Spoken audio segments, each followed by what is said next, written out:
It was August 28th, 1984. Elizabeth Fritzl had just turned 18.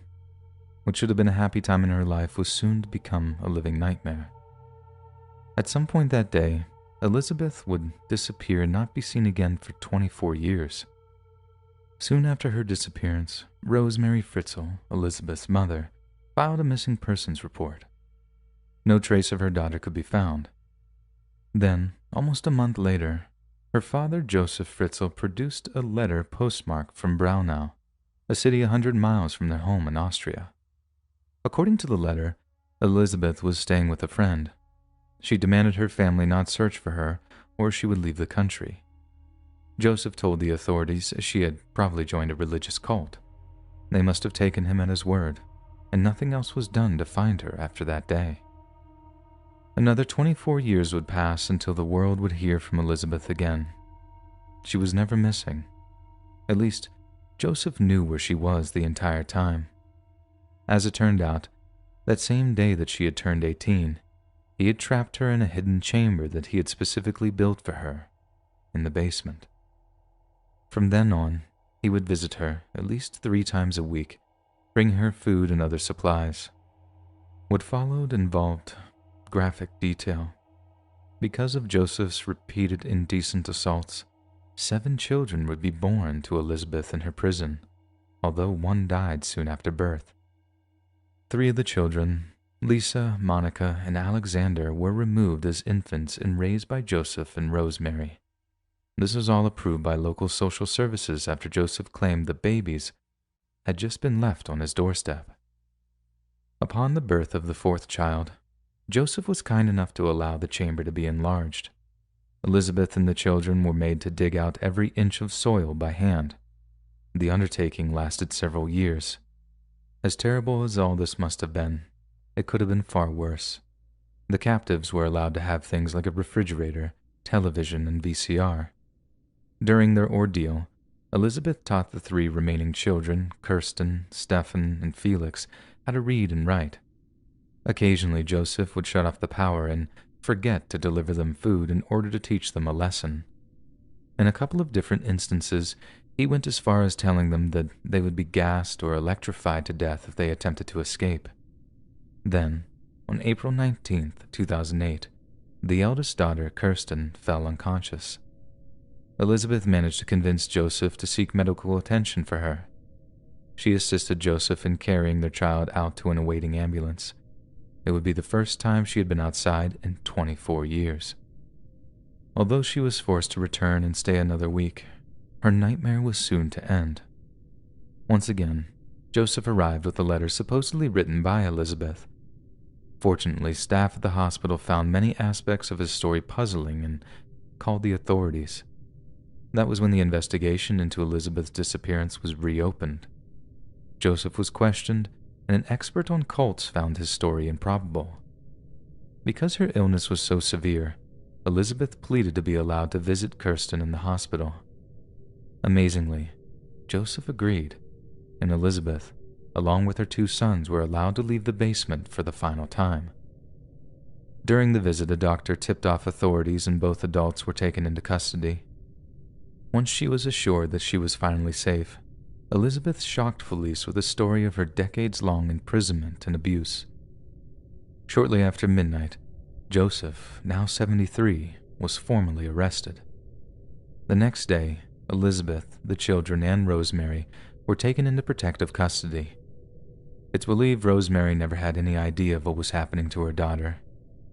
Over the next few days, DNA would prove Joseph to be the father of Elizabeth's children, although his lawyer would insist this did not prove false imprisonment. Police believe Joseph was planning on contriving a story of how he rescued his daughter from the supposed cult to cover for the unexplained appearance of Elizabeth. The trial of Joseph Fritzl commenced on March 29, 2009. He stood trial for the death of the newborn, kidnapping, false imprisonment, and several other despicable actions. Pursuant to an agreement made to her by police, Elizabeth would be allowed to give videotaped testimony before prosecutors.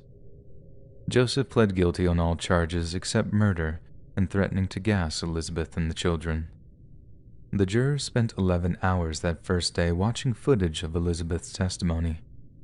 The tape was said to be so upsetting that 8 of the jurors could only watch 2 hours of the testimony at a time.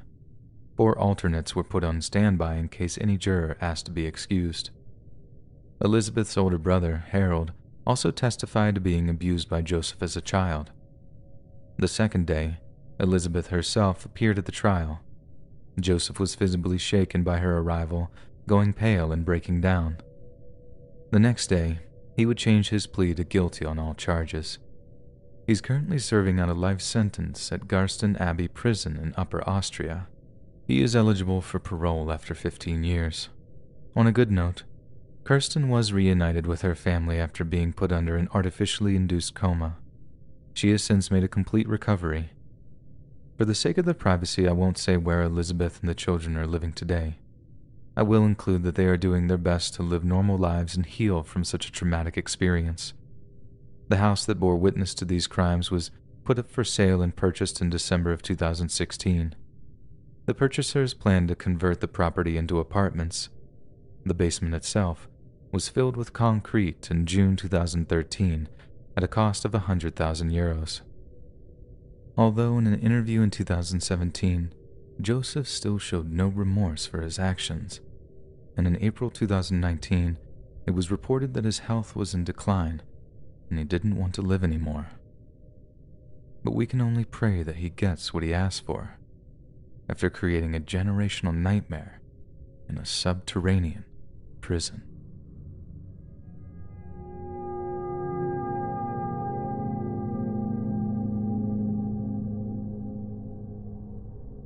When we were kids, we don't always listen to the adults around us. Part of growing up requires us to push boundaries, or we never know when we've gone too far. It's just a fact of life. Adults know this and try their best to let us learn on our own. Even then, they won't hesitate to put their foot down in the best interest of our safety. I know this now and did the same to my kids when they were young. However, there was a time you couldn't tell me anything. I constantly pushed the boundaries and never learned from my mistakes. That is, until I almost died. In my youth, I was a handful. Too much for my mother, in fact. My dad had been shot down and killed in Vietnam. I had only been 2 at the time. My mother didn't date and both my grandfathers had passed. I lacked any male role models in my life, and Mom tried, but just couldn't fill this role. This was another time, and Mom was a small-town simple lady. I was old enough to know that she was overworked and not the assertive type. I naturally exploited this. I had not yet fallen into crime, but she feared I soon would. She searched out a solution and soon came up with a perfect one. Spring break would soon arrive. She would need someone to look after me during the day. This is when Dad's mother, Granny Jean, came into the picture. Mom and Granny Jean never saw eye to eye, but they kept things civil. As I'd soon discover, Granny Jean was just what I'd needed. She'd grown up in the Depression. It made her tough, a no-nonsense type of woman. She had no time for foolishness, but was still capable of showing love when appropriate. The two spoke on the phone, and she agreed to take me for the week. I left for the farm on that Sunday morning and arrived by bus later that day. A daunting trip for a lone 9-year-old. Not that I would have admitted it. Granny Jean picked me up at the station and we drove the 25 miles back to the farm in silence. I say silence, but there was a preacher talking on the radio for most of the ride. I began to speak once until I got the stink eye from Granny and figured I'd be better off shutting up. Not until breakfast the following morning did she truly talk to me. Afterwards, I received a quick lesson on feeding the animals and then was left to entertain myself. So, naturally, I took off in search of trouble. Most of the day was spent walking the fields and exploring the woods. I returned briefly for lunch, then renewed my explorations. Around 4, I came across this old abandoned farmhouse. It was a massive thing, 2 stories and a big wraparound porch. I couldn't resist. I quickly looked through the windows to make sure no one was inside. Seeing nobody, I walked around back and entered. There wasn't much to see, but to me it was like a giant clubhouse. It was getting late, so I left, with all intention of returning. That evening at dinner, I happened to make mention of the old house. No sooner had I said it, Granny Jean jumped down my throat. "That's not your property. Don't you go back there. It's old and dangerous. It's not safe. Do you understand?" I was terrified by her reaction, and sheepishly I said, "Yes, ma'am." I was shocked by my own words. I'd not been in the habit of respecting my elders, but she was in full control, and she knew it. Well, almost full control. That night, as I lay in bed, all I could think about was the old house. There was still so much to explore. I had to go back. And I did the next morning, borrowing a flashlight on my way out.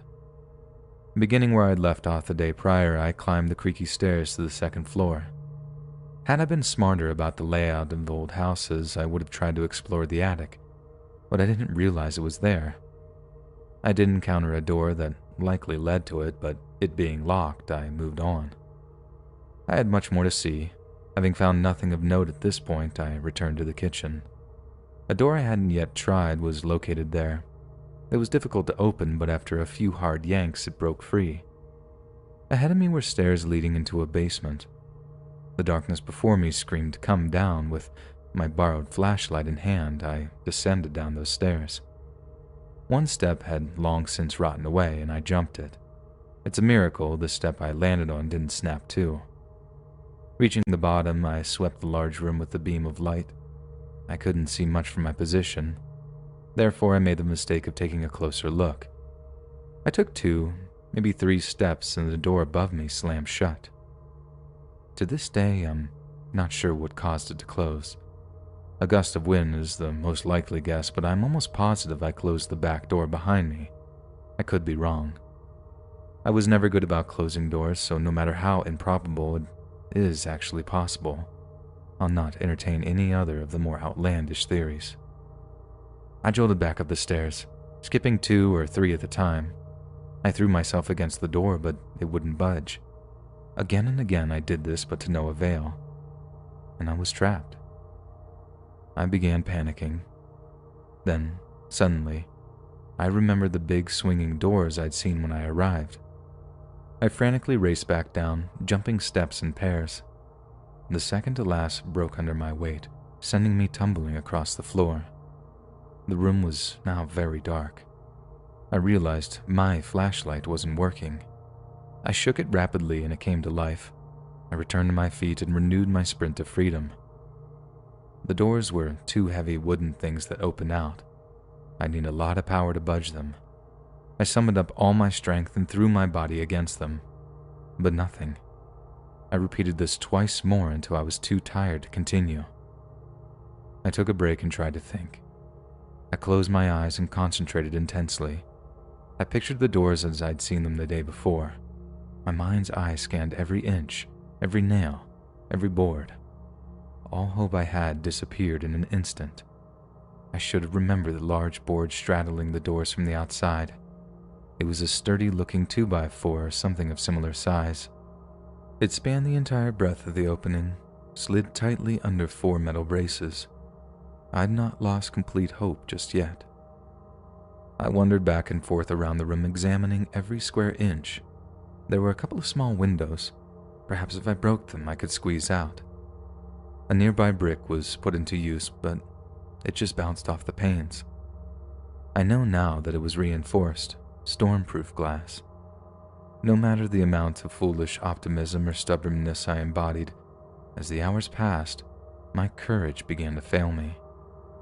Things wouldn't truly begin to suck until night came on. Although the days had been somewhat warm, the nights still dipped below freezing. As the sun set, my prison became colder and colder. Then, just after 11 p.m., the flashlight gave out, and shaking it no longer worked. With no moonlight, it was completely pitch black.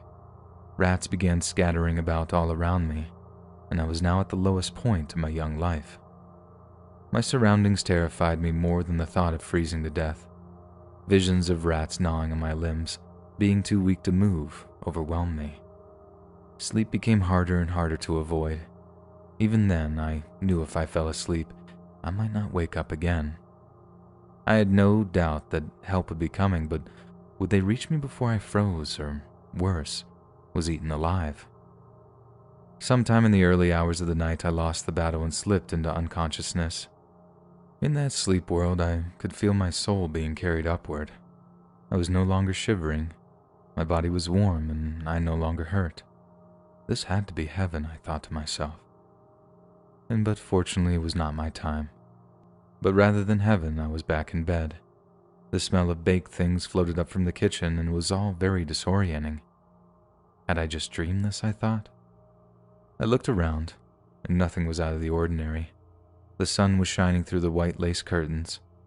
Rags, Granny Jean's tabby cat, was curled up in the chair watching me. I was wearing my favorite flannel pajamas, and all seemed well. Yet just below the surface, something gnawed at me. I slipped quietly into my robe, not wanting to ruin the peace of the morning. Rags followed close behind, and I stepped softly down the stairs. The rotten stairs of the basement flashed in my mind. Maybe I was in hell, a proper punishment for such an unruly child like myself. This would be a particularly bitter pill. I expected to be swarmed by a horde of rats any moment. Maybe Rags was their leader. He ran ahead of me and turned the corner, and I braced for the gruesome onslaught, but it never came. I reached the bottom. Looking left, I could see Granny Jean, her back to me, the same gray hair wrapped into a tight bun. She sat at the kitchen table. The calm swaying of an old string instrumental flowed lazily from her little radio. I just stood and watched for a long time, a slight tug of tension lurking just below the surface. A few minutes passed, and Granny Jean turned in her chair, kindly wishing me a good morning. I joined her in the kitchen, still unsure of what to say. "Are you hungry?" The words were comforting yet unsatisfying. "Yes," I answered with a quick jerk. I stood still and watched as she gathered the food. She was consumed with her work, yet perhaps even then aware of the turmoil raging inside of me. She cracked 2 eggs into a skillet. The sizzle and captivating scent of bacon rose in the air. "I don't think we need to discuss what happened last night. You're safe now, and I'm sure a boy even as stubborn as you has learned his lesson." The relief was indescribable. I fought back the tears, but a few escaped.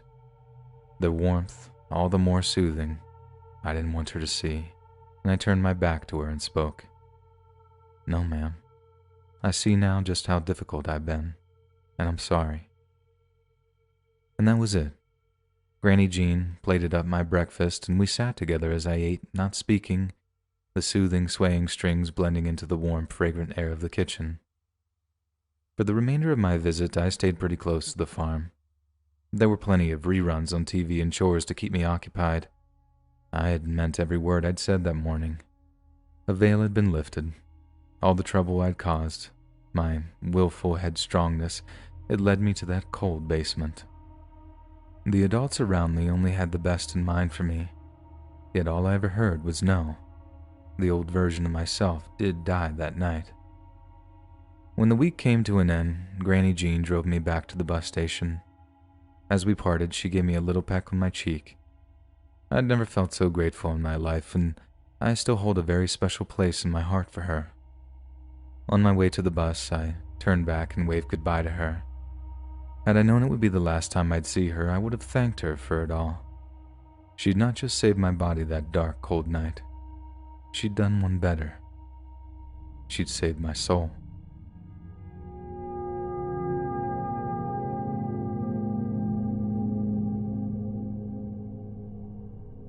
Everyone around him knew him as Big Joe, but his parents called him Joseph. The Gibsons were friendly and cool for older folks. A lot of parents would have been overprotective of a child with Big Joe's disability, but he was allowed to live just like every other kid. I know now that Big Joe had a condition called Down syndrome. As kids, we knew he was different, but we didn't care. If he was picked on, we were usually there to stand up for him. Those kids never spoke a word crosswise about him in our presence again. He was everyone's best friend and never expected anything in return. That's why his disappearance affected us all so much. I don't remember the exact date, but I do know that I was nearing 13. Several of us had met up to play baseball. We knew Big Joe loved playing, and he would be sad if we didn't include him. We went to the Gibson's house, and when Mr. G told us Joseph had went away, we asked when he'd be back. "I'm sorry, boys. Joseph won't be coming back." He wouldn't say any more, so, with a heavy heart, we walked back to the field and tried getting by without our favorite pitcher. Big Joe may have gone away, but he wasn't forgotten. My friends and I would do our darndest to discover the truth, but it seemed nobody had a clue, not even the adults. There were loads of theories, though. The most popular was that Big Joe had become too much to handle for his older parents. We assumed that he'd been sent off somewhere for his own good. It was an unsatisfactory conclusion, but there wasn't much we could do about it. Life went on and time passed quickly. I worked my way through community college and would eventually become a child psychologist. A few of my childhood friends would reach out now and then. The discussion would always get around to Big Joe. The institutional theory was taken as fact by then, and we hoped he was happy and well treated wherever he was. My practice was just beginning to support itself, and I decided to take a short vacation with my family to visit my folks. Our first night was without note. It was the next morning when everything changed. The whole family was sat around the table for breakfast. My dad was talking about a new housing development being built, and that was when he dropped the bomb. "Oh yeah, did you hear about the old Gibson house?" I figured he was talking about being leveled for the new development, and I was only half right. They did demolish it, but during the process they found a body buried in the basement. He said it like it was an everyday occurrence. I began to choke. Something like this demanded an explanation. "I'm sorry, son. I assumed you already knew. They were in the process of digging for leftover pipes or wires and exposed a skeleton." All kinds of questions were rushing through my head, all except the most obvious one. Both Gibsons passed long ago. No one had lived in the house for at least 10 years. I asked if they identified the body, and it was obvious that he was about to make a guess. "Come on, boy. You know who it is. You're avoiding the most probable option in favor of the most improbable." This is one of his favorite sayings. He'd throw it at me whenever he thought I was being dense. I fought for a moment, but nothing came to me. He could see the strain on my face, and I remember all of these words like they were yesterday. "Okay, stop. Take a few breaths, close your eyes, and it will pop out in front of you." My old man knew me well. I did as he suggested and calmed my mind. Then bang, it hit me like a truck. And my old man had always been able to read me like a book. "Big Joe?" My excitement quickly switched to confusion and concern. Once again, he could read my thoughts. "No, son. It's not what you think. The doctors are almost certain the man died of natural causes." I do want to mention here that although we saw Big Joe as a kid like us, it turned out he was actually nearing 25 when he passed. Although relieved, I was unable to overcome my confusion and disgust. Why hadn't they just buried him the regular way? It's not fair that we didn't get to say goodbye one last time. I wanted answers, but asking Dad would have been pointless. Now that I knew, I had to visit his gravesite as soon as possible, and after a small amount of research I did find it, and this was something I was going to have to do alone. I just remember as I stood beside the grave, I began telling him everything he missed since he went away. I told him about my wife and kids, how the Sox finally won the pennant. And then I realized he hadn't missed a thing. He had been with me all these years. I'd been carrying him in my heart the whole time.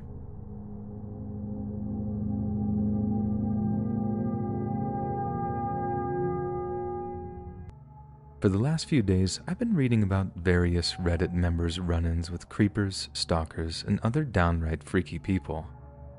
Now that I've gotten good and inspired, I figured I'd add my story to the list. This starts about 5 years ago. My family, consisting of myself, my brother Alec, and of course my mom, were moving around a lot. At this time, my mom was having a hard time finding a full-time job that paid well. On several occasions, we'd been forced to move out in the middle of the night. This would all change when she got on at a well-known lock manufacturer just a city over. The company even provided her with the money to rent a house near the factory, and things were starting to look up for sure. The move proved to be unremarkable, as was our first few weeks in the new place. Despite being nothing special, it was almost paradise to us kids. The neighborhood was a regular working-class area loaded with other kids and plenty of things to keep us busy. Ever since our dad passed when I was about 10, life had been pretty touch and go. But now it was almost like things used to be, at least for a while. During this time, we all did our usual stuff. Mom worked as much as possible, and Alec and I attended school. Then, we started hearing noises. I was the last to notice them. I think Alec mentioned them once, but I wrote them off as nothing. Mom hadn't bothered to say anything for a few days, but one morning at breakfast, we all heard it together. This one resembled a ring chime on a phone. It only happened twice that morning, one after another. We all three began comparing notes and were relieved to know we weren't the only persons hearing things. We agreed it was probably a bird outside. This was not the only sound we'd been noticing, but for the day, we put them out of our minds and began discussing more important goings-on. Nothing else of note would occur this day, but the idea had been brought up. We'd all be far more tuned in and probably wouldn't hesitate to mention anything new in the future. For the next few weeks, one of us would hear a bump on the floor or a scratching sound. We'd make a mental note of it and go on with what we were doing. On weekend mornings when we were all together, we'd mention the week's experiences. We even searched the house once and discovered a small hole leading into the attic. We figured a little critter was going in and out and making some of the sounds. There were still a few sounds that would have been impossible for a rat or squirrel to make. We thought we may have our answer, but some lingering doubts remained. The real trouble started when the food began disappearing. This part of the story affected me specifically. For as long as I can remember, I've had a problem with my weight. I've learned to control it in the years since, but my childhood was made very difficult because of it. This was made worse by my mom. She'd always been thin and beautiful and couldn't understand why I wasn't. When food began disappearing from the kitchen, she blamed it on me. This incident, in addition to a few others, damaged my relationship with my mom so badly, her and I still don't speak that often. But you aren't here to listen to my problems. You want to hear something scary, and that part comes next. I'd estimate we'd been living at the new house for around 5 months. Mom and I were barely speaking, and the noises were still an ongoing problem. We'd since decided the house was haunted. Almost a month after covering the hole in the attic and another leading into the basement, the sounds continued. What had once been a strange problem had become frustrating. We'd all had our own issues. Alec himself had been having breathing problems akin to chronic bronchitis. He just started his freshman year of high school and was playing in the school band. He had been up and down with his symptoms. On this particular week, he had been doing well enough to go on a trip out of town. Unfortunately, soon after arriving, his symptoms blew back up and he was sent home for treatment. He arrived back home in the middle of the day when my mom and I weren't around. Things were quiet at first, but soon he heard noises coming from the front bathroom. He called out, but no one answered. Not thinking anything was wrong, he went to the door and opened it. To his horror, a man he didn't know was standing half-dressed, staring at him. He said the man moved toward him. Believing he was going to be attacked, he fled from the house and ran to a neighbor's residence for help. This was where he stayed until the cops completed their search.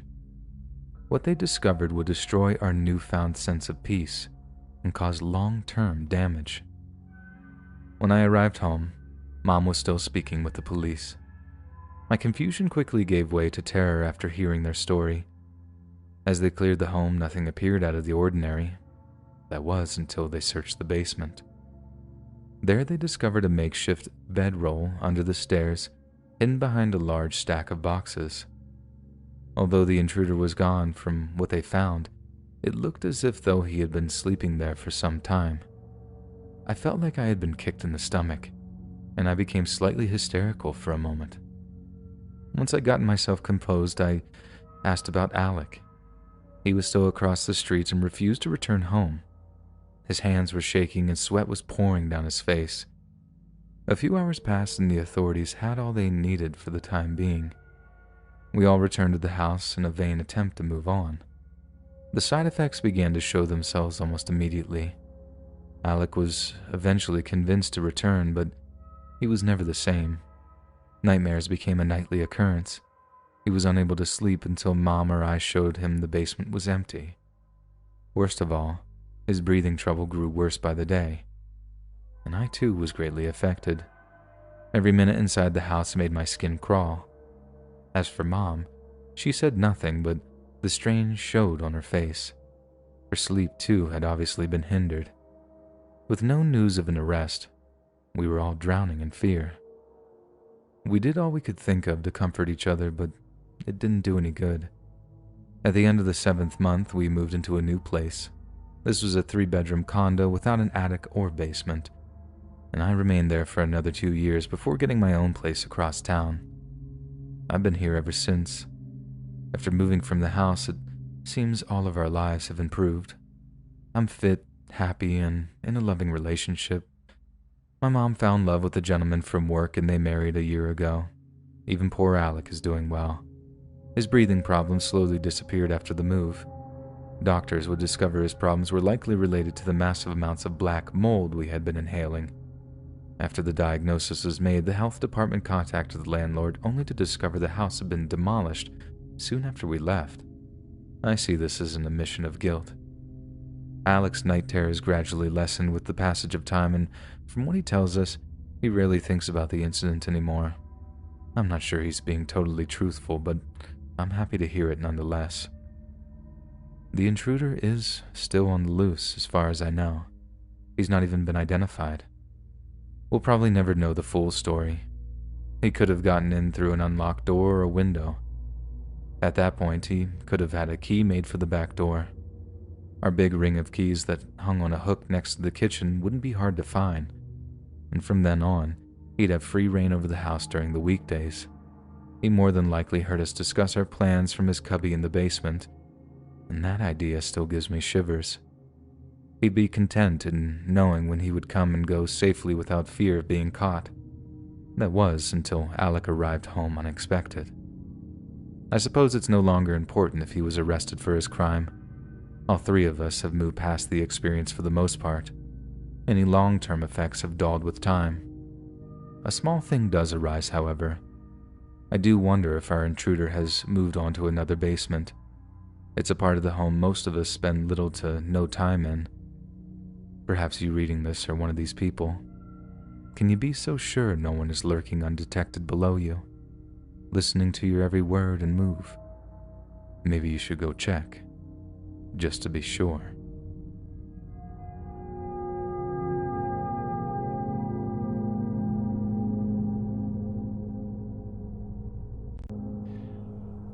When I was much younger, I was considered one of the popular girls.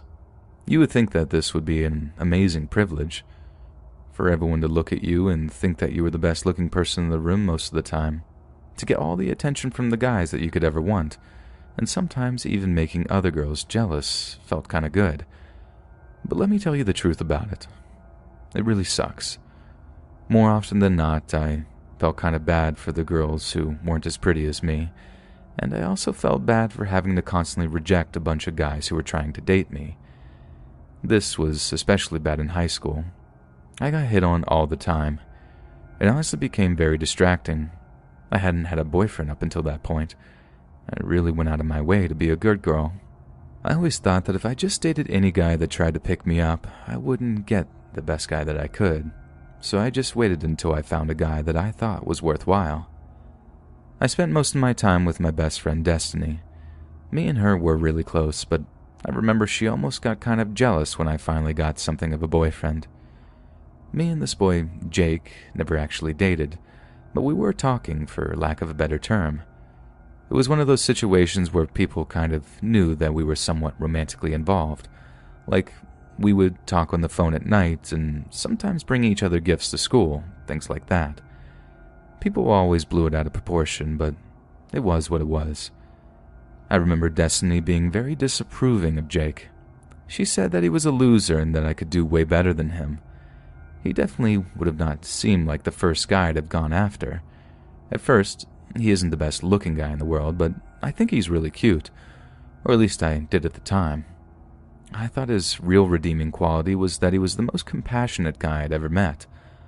Unlike most guys, he actually listened to me when I spoke.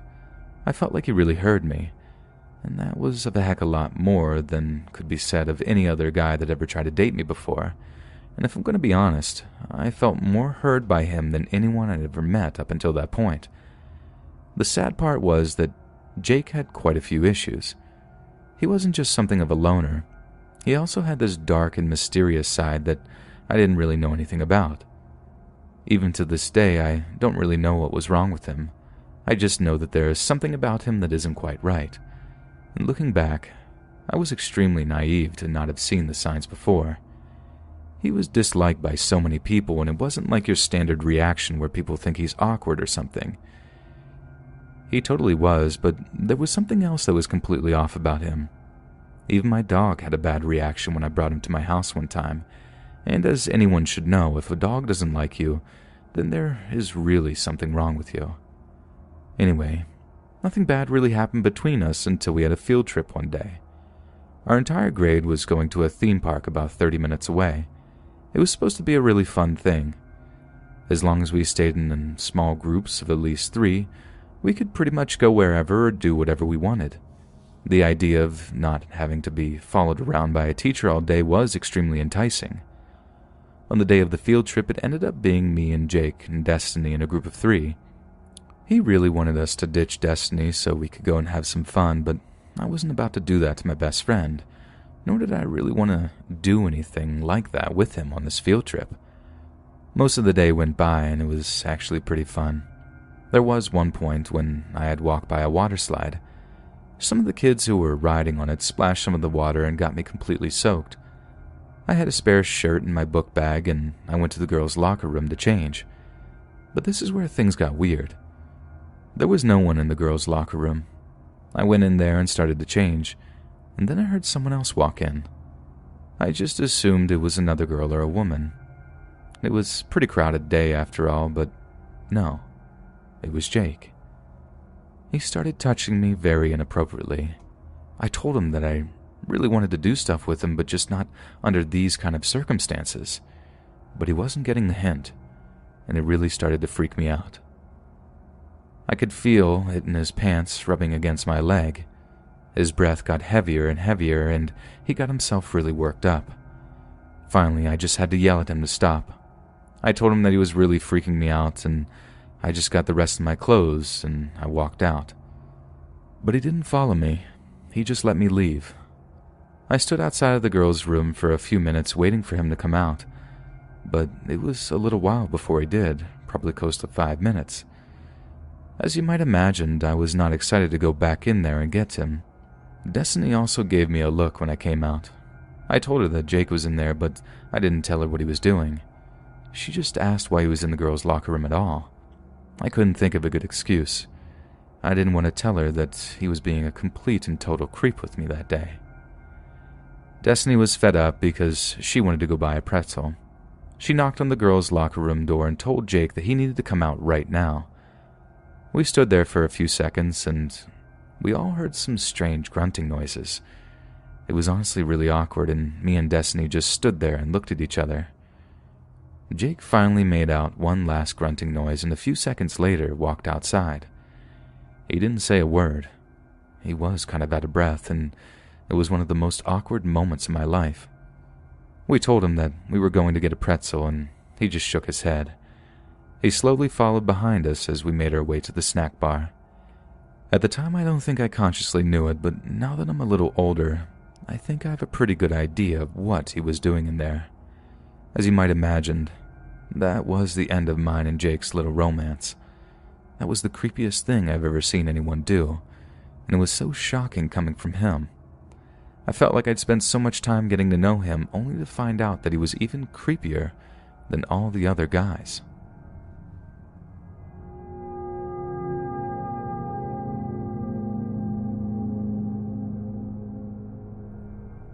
I went to a pretty rough state school here in the UK.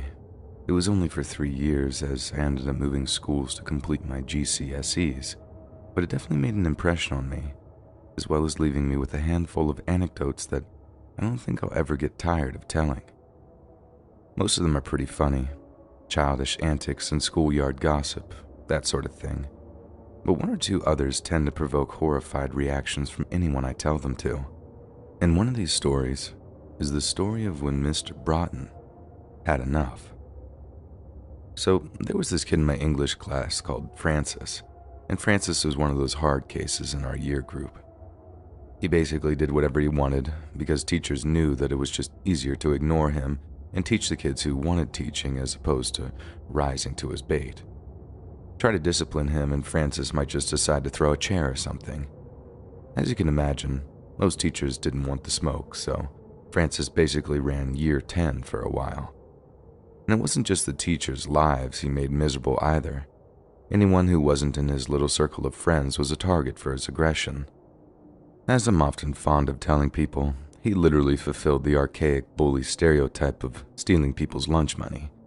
And it was quite a while before the school threatened to get the police involved.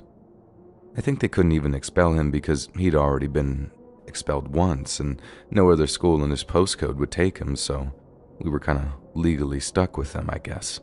And apparently, so was Mr. Broughton.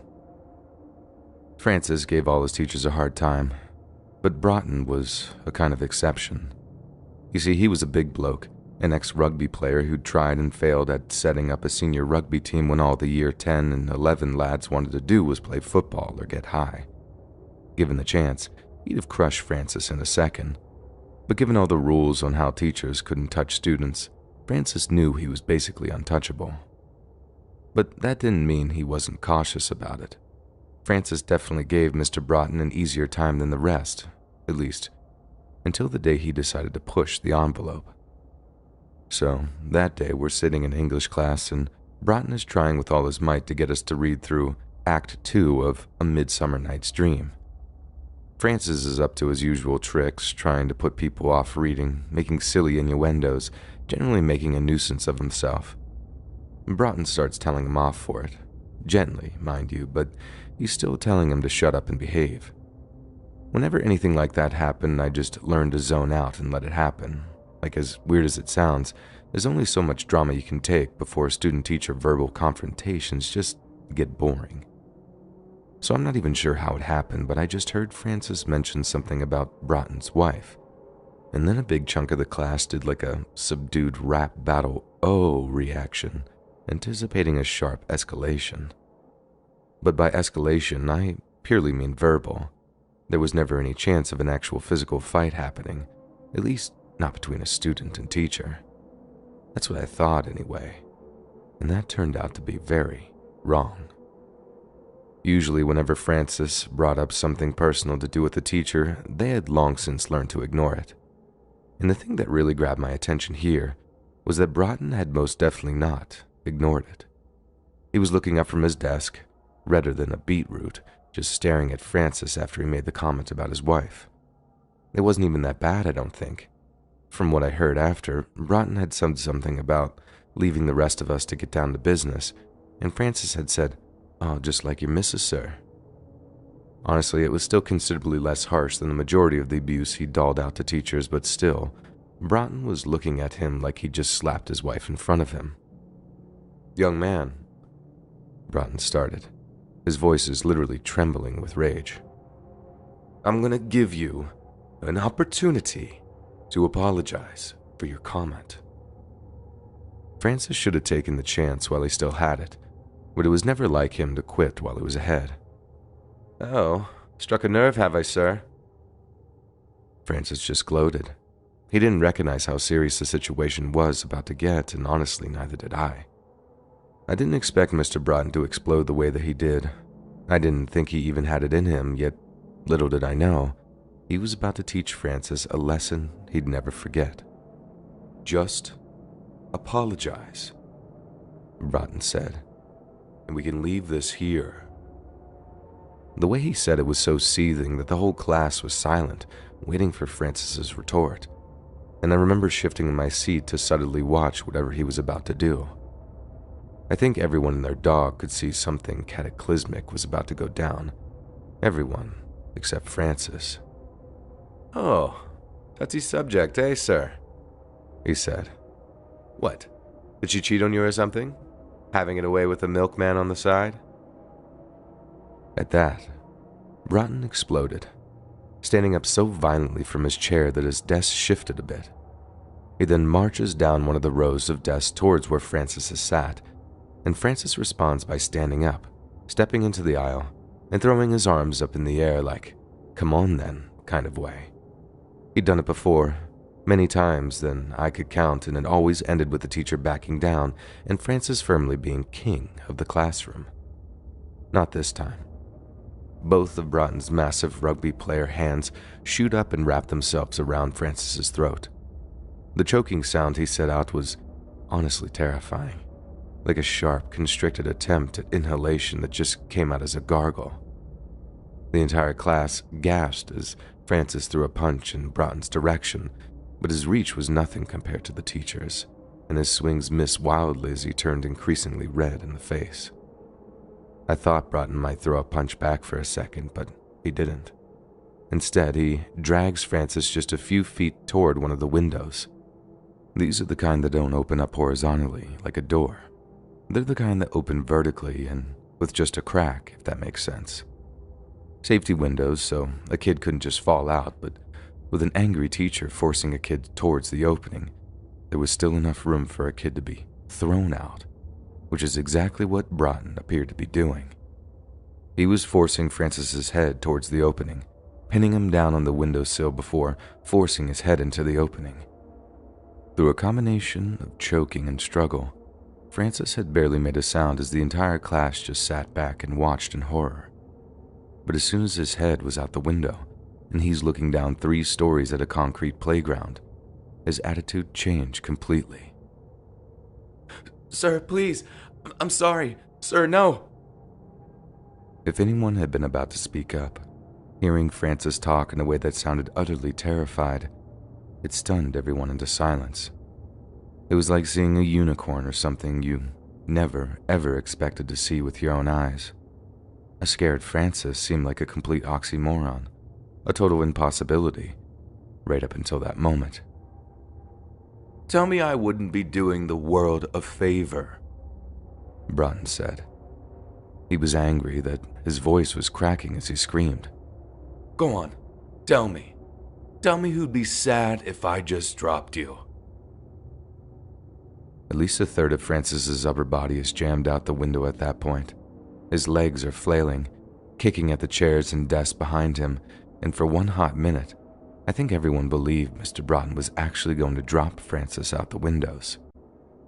And only then did they speak up. Kids were telling each other to go get the head, begging the teacher to leave it and let him go. But Broughton was just deaf to their pleas and continued to berate Francis as he forced him further and further out the window. It was only when Broughton once asked again, like, "Who's going to miss you?" and Francis responded with something along the lines of, "My mum. She'll be on her own, please, Mum, Mum." Hearing the hardest kid in our year literally begging for his mother, that disturbed me in a way that nothing else ever really has. In the end, when all is said and done and you're staring death in the face, it really is your mum that you think of last. Fortunately for Francis, I think that was the one thing that saved him, and you could sense the shift in Broughton's demeanor almost instantly. A few seconds later, he was dragging Francis back into the safety of the classroom, but instead of carrying on the fight, Francis ran out of the classroom, clearly crying, screaming about how, "I'm going to have your job for this." And to foreign readers, this just implied that he was going to get him sacked, not that Francis was literally about to take over as English teacher. I'm sure it'll be a surprise to no one to hear that Broughton ended up losing his job. But we also found out why he'd reacted so violently. And that's because his wife, the same one Francis had so flagrantly disrespected, had recently been diagnosed with cervical cancer.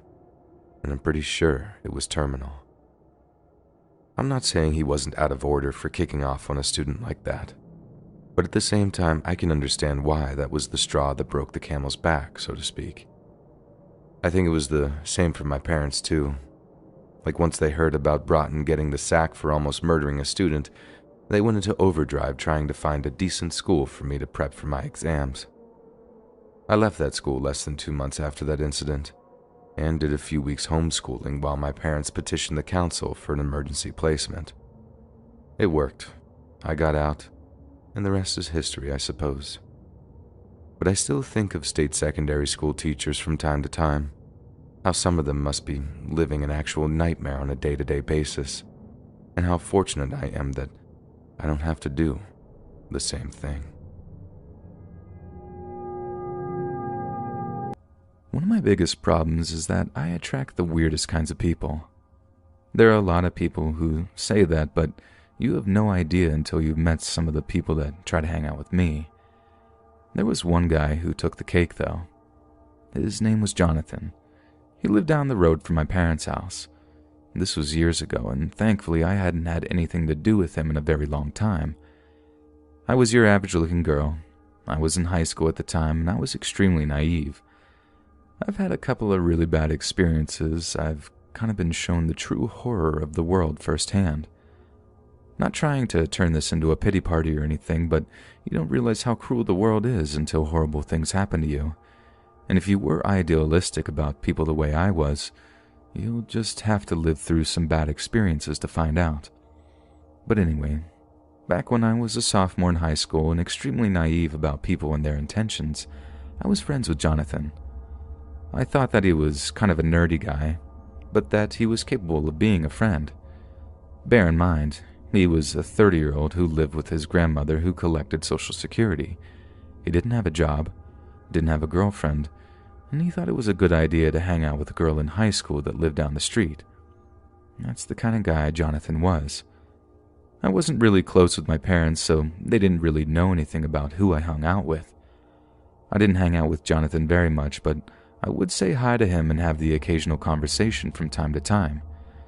Looking back, I knew that he had some kind of crush or romantic feeling for me, but I knew that it would be against the rules for him to date me, and I knew that he knew that too. But I remember when I got my first boyfriend, Jonathan was not exactly happy about it. He kept warning me about being used by boys my age. He told me that I should look for an older man who was more mature and could take care of me. Of course, he was always hinting that I should have been with him. He didn't want to come out and say it, though. But every single time I ever talked about my boyfriend, who had only been dating for 2 weeks or so, Jonathan always had something bad to say or some kind of warning. I remember getting the whole possibly catching something from him talk from my parents, only to get it again from Jonathan. I specifically remember the way he phrased the conversation. He talked as if though my boyfriend definitely had some sort of disease, and by the way, he didn't. It was a very strange ordeal nonetheless. But then came the day before our field trip. It wasn't a big trip or anything. My school was divided into certain sections, and it was an annual event where the science department would take certain sections of students down to the park and help us scientifically observe nature. For 3 days, the scientific department would take a third of the students down in this park. It was pretty stupid. Everyone kind of agreed that it was just a nice way to get out of those horrible classrooms that we sit in all day. Outside Science Day, that's what we'd called it. I remember Jonathan asking about Outside Science Day. He asked what day I was going to be in the park. I told him, and I was scheduled to go Wednesday. I didn't think anything of it. After all, he did go to the same high school I went to, and it was kind of a tradition. I thought that he was just kind of curious or reminiscing. Well, was I wrong. Wednesday came, and I was really excited to be going down to the park. I was hanging out with my best friend Rebecca. We got down there and started observing nature. The teachers made me bring notepads and pencils to make some scientific observations, but after a few sentences, they didn't care what we did after that. The teachers sat by the picnic tables and drank lemonade, and us students were pretty much free to do whatever we wanted. Me and Rebecca were having a deep conversation about life. She said something about her stepfather and how it made her feel like marriage was a bad idea or something. I don't really remember, it was a very long time ago. I just remember being 100% engaged in this conversation with Rebecca. And all of a sudden, I felt a hand touch my shoulder. I thought it was one of my friends playing a joke on me or something, but I turned around and it was Jonathan. Things got extremely awkward really fast. Me and Rebecca were kind of in the middle of it, and here was my awkward older neighbor showing up at my school class trip. Jonathan asked me if I wanted to go back with him to hang out at his house for a little while. I told him that I would get in trouble, but he promised that the teachers would never find out. By this point, I knew exactly what he was doing, and I wasn't about to play into that. I told him that I couldn't leave my best friend Rebecca, but then he offered to bring Rebecca too, and that was even creepier. I remember getting a look from Rebecca like, "Why do you know this freak?" After Jonathan kept pleading with us, me and Rebecca finally decided to just walk back to our teachers and hope that Jonathan would get the hint. But when we started walking through, Jonathan grabbed me. He grabbed me by the ankle and I fell to the ground. We were standing on wood chips and I remember getting some in my mouth when I fell. He started dragging me. We were far enough from the teachers that they couldn't see us easily, and our view was mostly obstructed from the rest of the students by a swing set, so nobody noticed that this grown man was dragging me away. I lucked out in the end. Rebecca actually started fighting him. She punched him in the nose and started screaming for the teachers. Right after she did that, Jonathan started running. He ran as fast as I've ever seen anyone run away in my life. I didn't realize how quick he actually was. The teachers asked about the incident and questioned me as to whether or not I knew this man. I told them that I didn't. It turned into a giant headache. They called the police and everything. I told the police that it was just a stranger, and then I was as vague as I could be when I described him. For some reason, I felt like I would get in trouble if they knew it was Jonathan. Now, I understood that I should have reported him to the police, but I foolishly didn't at my naive age. The experience turned into a good thing for Rebecca, too.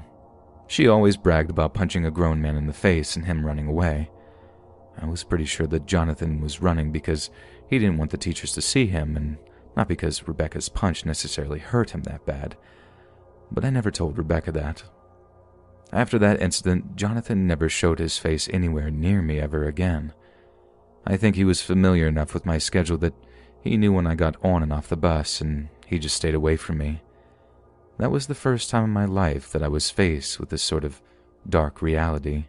The sad reality that someone who claimed to be my friend actually had very dark and sinister intentions all along, and anyone with two eyes could have seen.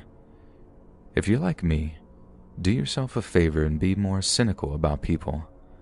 At least that way, the only surprises will be good ones.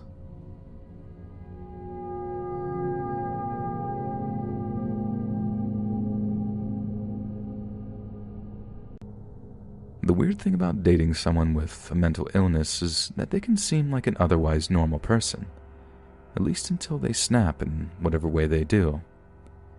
This happened to me with the girl I dated back in high school. We didn't go to the same school, though. She went to our neighbor rival school.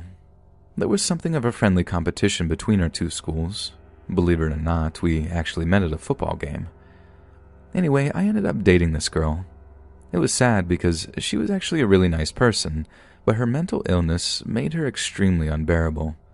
She would get into this extremely depressive and anxious mood, and then would act really strange. And it would come about from the most random stuff. I had previously been dating a girl for about 2 years, even before I was in high school, and I totally had a crush on her for a long time before that. Things ended when I found out that she had tried sleeping with one of my friends. And thankfully, my friend put bros before hoes and let me know about it immediately. But yeah, I had just stopped with that relationship, so I was in need of a good rebound. And that's where this girl comes in. We'll call her Erica. It was a few weeks after I had been single. I was at this football game just trying to pass the time. That was when I looked over and saw the perfect goth girl. She wasn't overly goth or anything. She didn't even have any piercings or tattoos that I knew of, but she gave off that vibe, if that makes any sense. I had always been interested in girls like that, so I made eye contact with her, got her phone number, and texted her that night. The thing that really made me like her was that she played Xbox. How many times do you ever get a cute girl's number and she also plays video games? I wasn't sure if I was going to ask her out until that point, but she told me her gamer tag was Bad Chick X42, and I knew I had to go for it. I was normally more careful about vetting girls that I planned on dating, but I figured it would make for a good time.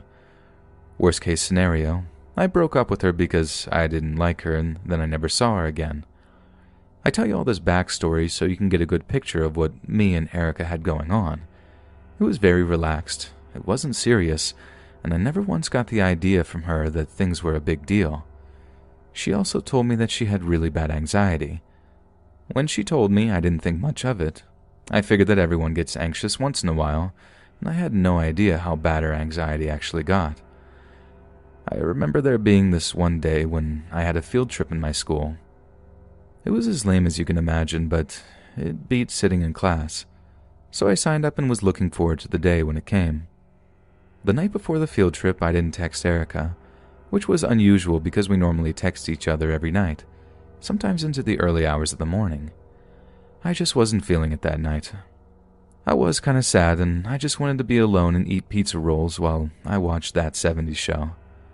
The next day came around and I forgot that it was the day of the field trip. I wasn't quite dressed to walk around, I had my jeans on, but it wasn't the end of the world. Me and two of my best friends sat together on the bus and waited to get there. I think there were about 3 or 4 buses from our school that left. It was a pretty big field trip, and I think just about everyone in my school went. Now, on to the interesting part. I saw my ex-girlfriend on the field trip. She went to my school, by the way. It was around lunchtime, and she approached me. She tried apologizing for being a bad girlfriend back in the day and tried to actually get back together with me. I wasn't a jerk toward her, but I did tell her no. I told her that I would never be able to trust her again. About a day or two later, she reached out to me again, but this time, she asked me if I knew someone, a gothic-looking girl. I guess this goth-looking girl had approached my ex-girlfriend and asked for a whole bunch of questions. I immediately knew it was Erica. I told my ex not to worry about it and that she wouldn't be hearing from this goth girl again. At this point, I felt uneasy about the whole situation. It just seemed like a really strange thing to do. Again, what me and Erica had was not very serious, and the fact that she was kind of stalking me made me feel really anxious. I only knew her for a couple of weeks at this point, and if this was what she was going to do, where is this possibly going to lead? I talked to her about it. She straight up admitted to stalking me while I was on the field trip. She said that she felt anxious about me cheating on her because I didn't text her the night before. Then she told me that she took a couple of pictures of me talking to my ex-girlfriend.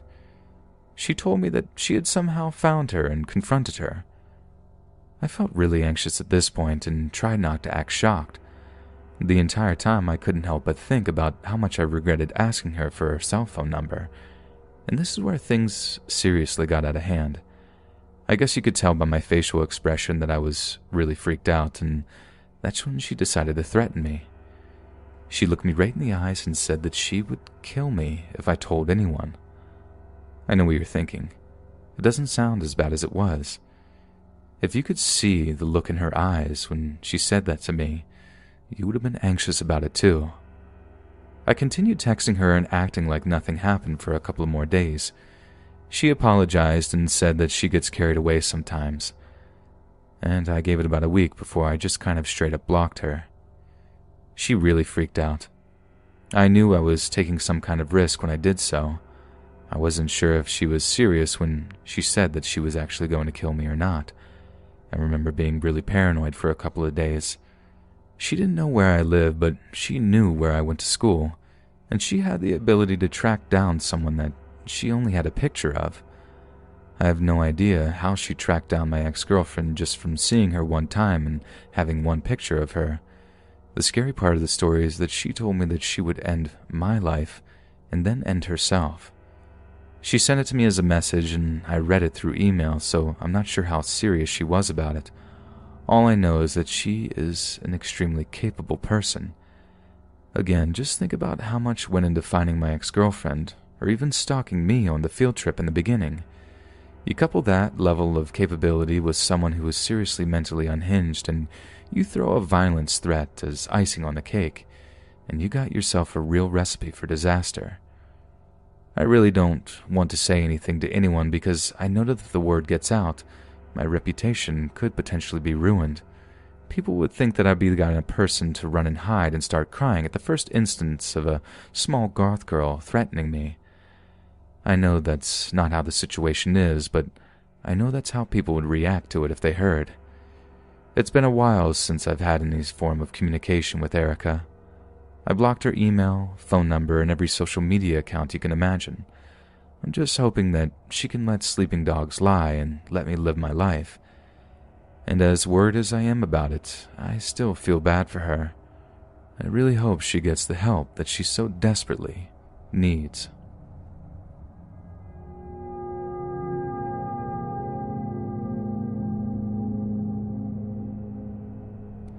I'm 27 years old now. This happened when I was 13, my sister was 9, and my brother was 6. We were raised by our single mother. She usually worked nights on the weekends. I was old enough to be home alone, so whenever my mom was at work, I was the one responsible for my siblings. This all happened on a Saturday night. For a little bit of context, let me give you the layout of my childhood home. When you walked into the living room, there was a hallway. To the right was the kitchen. Then straight ahead was the downstairs bathroom. To the left was the stairway. Once you got upstairs, the first room straight ahead was the upstairs bathroom. The first room on the right was my room, and the second room on the right was my brother's. The room across from mine was my mom's. And my sister's room was right next to my mom's. Now here's the story. Before my mom left for work, she had gave me $20 for pizza, then left. I ordered the pizza and we had a good night. About 2 hours after we ate, my sister went to the downstairs bathroom. When she came out of the bathroom though, she said that she heard someone knock on the window. I believed her and I told her that it was okay. Well, about an hour later, we heard yet another knock at the front door. I looked in the peephole, and I saw a dirty-looking man with long brown scraggly hair. He looked like he was homeless, but I couldn't really tell. I then began to look down, and I saw that he had a knife right in his hand. I then looked at my brother, and I told him to turn off the TV and all of the lamps. I told my sister to grab my flip phone, while I ran in the kitchen to grab a knife. I then told all of my siblings to go upstairs. I told my brother to go hide under his bed, and my sister to go hide in my mom's closet. I then hid in the upstairs bathtub. I then heard the front door smash open. It was a really flimsy old door, so it didn't really surprise me that that happened. I then heard doors opening downstairs. I started to dial 911. I heard the man start to come upstairs, and then heard the bathroom door open. I held one hand over my mouth, while the other was holding my flip phone. Very luckily, he didn't open the shower curtain. When the man left, I had started to worry about my siblings. I then got out of the bathtub and ran out of the bathroom. I began to run full force at the guy, stabbing him a few times. Right as this was happening, the police had finally arrived. I saw him trying to run out the front door, but the police were able to catch him. I then found my siblings, and the police called our mom. My mom came home immediately. She even quit that job because of this. So yeah, that's definitely the scariest thing that's ever happened to me while home alone, but hopefully the last.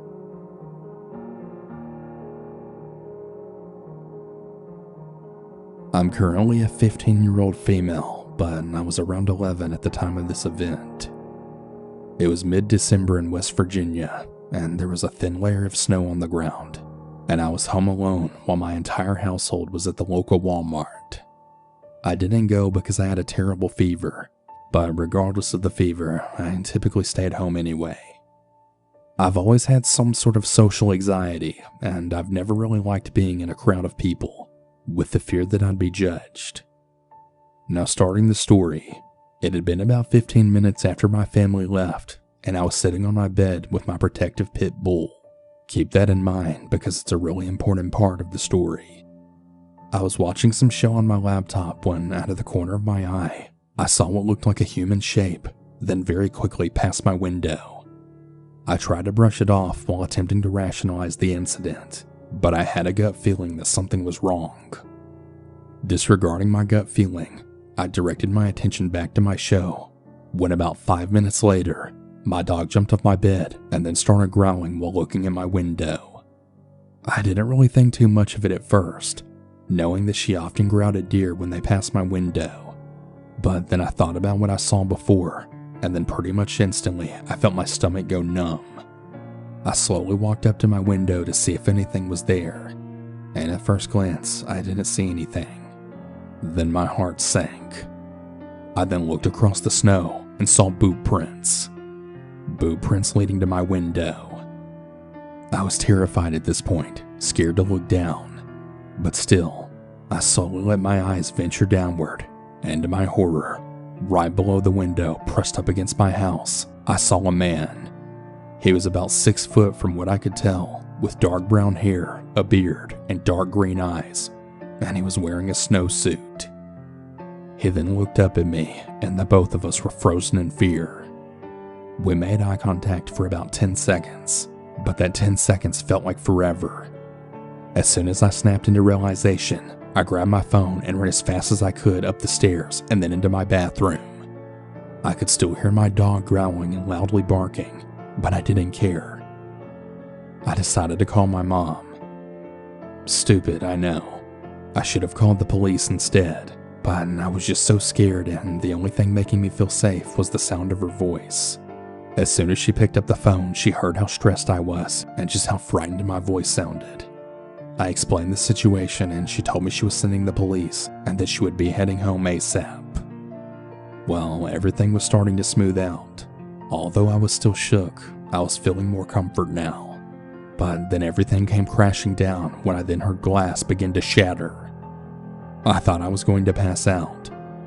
I was shaking so violently, and I couldn't think straight. The next sound that followed up was a screaming. Just very loud, blood-curdling screams. And that's when I realized it. My dog was attacking him. I was still so scared shitless, but felt a sense of happiness. Soon I heard my door being broken down, while my mom and the police officers came into the house. My mom came up to the bathroom, and I led her inside. I think I can honestly say that was the most safe I'd ever felt in my mother's arms. She walked me downstairs, and I could see the guy being taken out in handcuffs, crying and covered in blood. My dog then came barreling into me, licking my face and jumping all over me. I could tell right away that she knew she had done right. I still have the same dog. Her name is Metallic, and she's 8 years old. She still acts like a puppy, though. I will forever love that dog, and she's probably the reason I'm here today.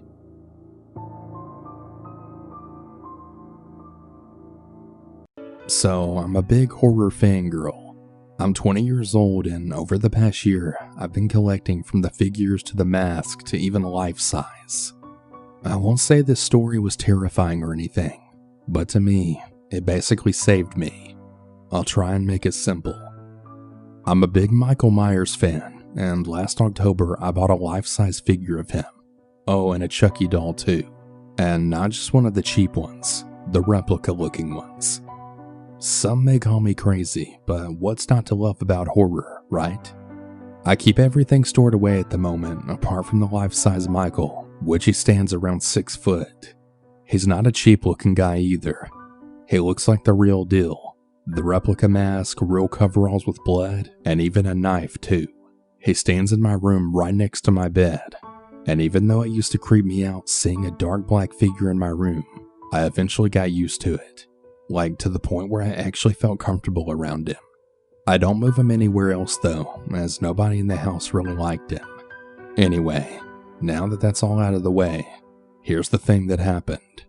So last year when I received him, I was home alone watching films downstairs when I then heard a thud upstairs. I froze, as I didn't really know what to think. I slowly got up and went up to my room, and then instantly heard the thuds from the downstairs door. I had absolutely no clue what the hell was going on because I was the only one there. I quietly sat in the dark as I didn't keep the lights on, and I listened. I heard what sounded like men talking, and then I realized someone had came in and that I didn't lock the door. The TV was also left on, so they had to have known I was there. Anyways though, there I was sitting face to face with the Michael figure in the dark. I heard the footsteps coming up the stairs to my room while I sat in the corner with my head spinning. I felt like I wanted to pass out. I even started to sweat a little. My door then opened, and there I'd seen a hooded figure walk in and head straight towards me. He had something in his hand, something sharp, like a pocket knife. I was leaning against the cold wall more and more, wanting to grab something, until out of nowhere, Michael's arm then started moving. Bear in mind it was still dark, so this guy had no clue that Michael was behind him until he heard it move. I also want to add that it wasn't an electrical noise. It was the material of the arm rubbing together. The man then turned around and instantly yelled. And I mean, I've never seen a man run so fast in his life.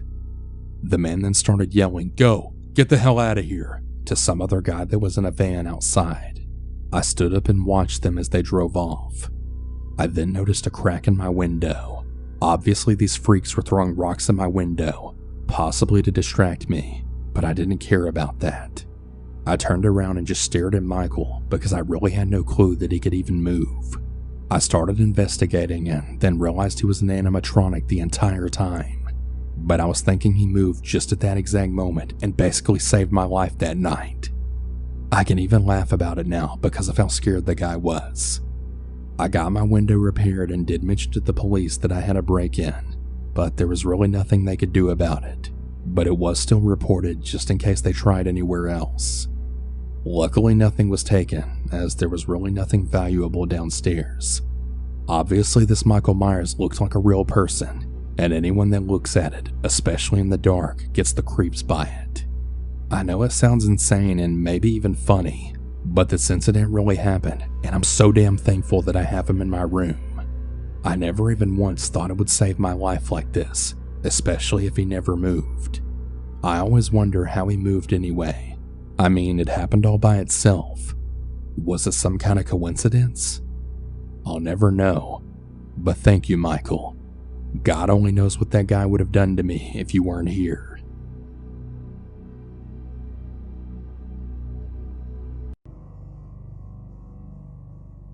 A little bit of context. I'm a 27-year-old female, and I live alone with my dog. I purchased my home in December of 2019, so I'm still a bit new to the neighborhood. My neighbor to the left of me is a sweet old man named Leo, and we really get along quite well. We were chatting one afternoon, and he was giving me the inside scoop on all of the neighbors. He was the first house on the block, so he knows pretty much everything about everyone. When we got to talking about the man who lives on the right side of me, let's call him Tom, well, Leo seemed to become hesitant. Leo then said, "Well, you know that Tom was involved with that group that murdered that librarian, right?" Obviously very confused, I told Leo that I wasn't really sure what he meant, and I asked him what happened.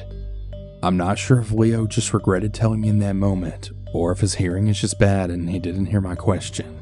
Regardless, he immediately changed the subject, and I didn't dare pressure him to elaborate. After our conversation, I thought about the little that I know about Tom. He's tall with graying hair and seems to keep to himself. When I first moved in, I was honestly a bit concerned for him because I never saw any lights on in his home.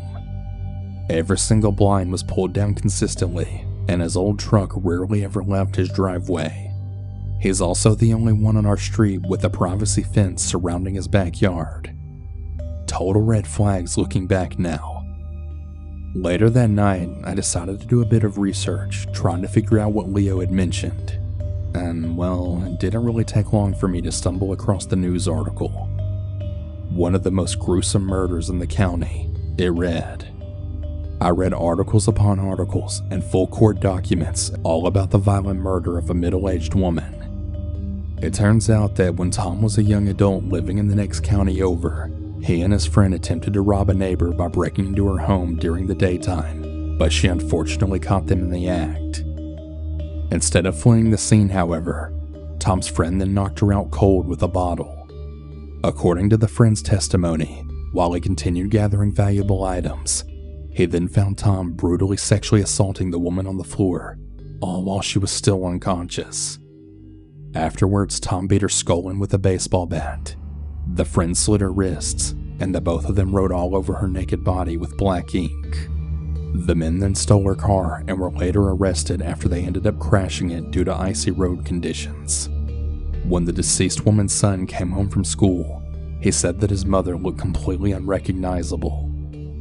Tom's lawyers tried to plead insanity with the help from his family, who put forth evidence of Tom's erratic behavior as a child, even once pulling a knife on his own mother. Although the insanity plea was unsuccessful, Tom still ended up serving a pitiful amount of time in prison for what I see as the most disturbing role in the murder. Tom's friend was released in 2016. They didn't receive life sentences because of some weird discrepancy with the initial robbery being done during the daytime and not at night, which is absolutely ridiculous and shows just how crooked our criminal justice system really is. After finding all of this out, I've only had one interaction with Tom. I was going to take the trash out, and his dog, who was chained up in front of his house, then lunged at me while barking like crazy. Tom came and took the dog and apologized. I absolutely love dogs, and I wasn't upset by this, and I told him it was totally fine. Not that I would have argued with him anyways. I've interned in a jail before, and I've had conversations with inmates who were on trial for murder. So I'm not necessarily intimidated easily. And I do believe in the possibility for a criminal to reintegrate into society and then be successful after proper therapy. But something about a convicted murderer living directly next to you just really hits different.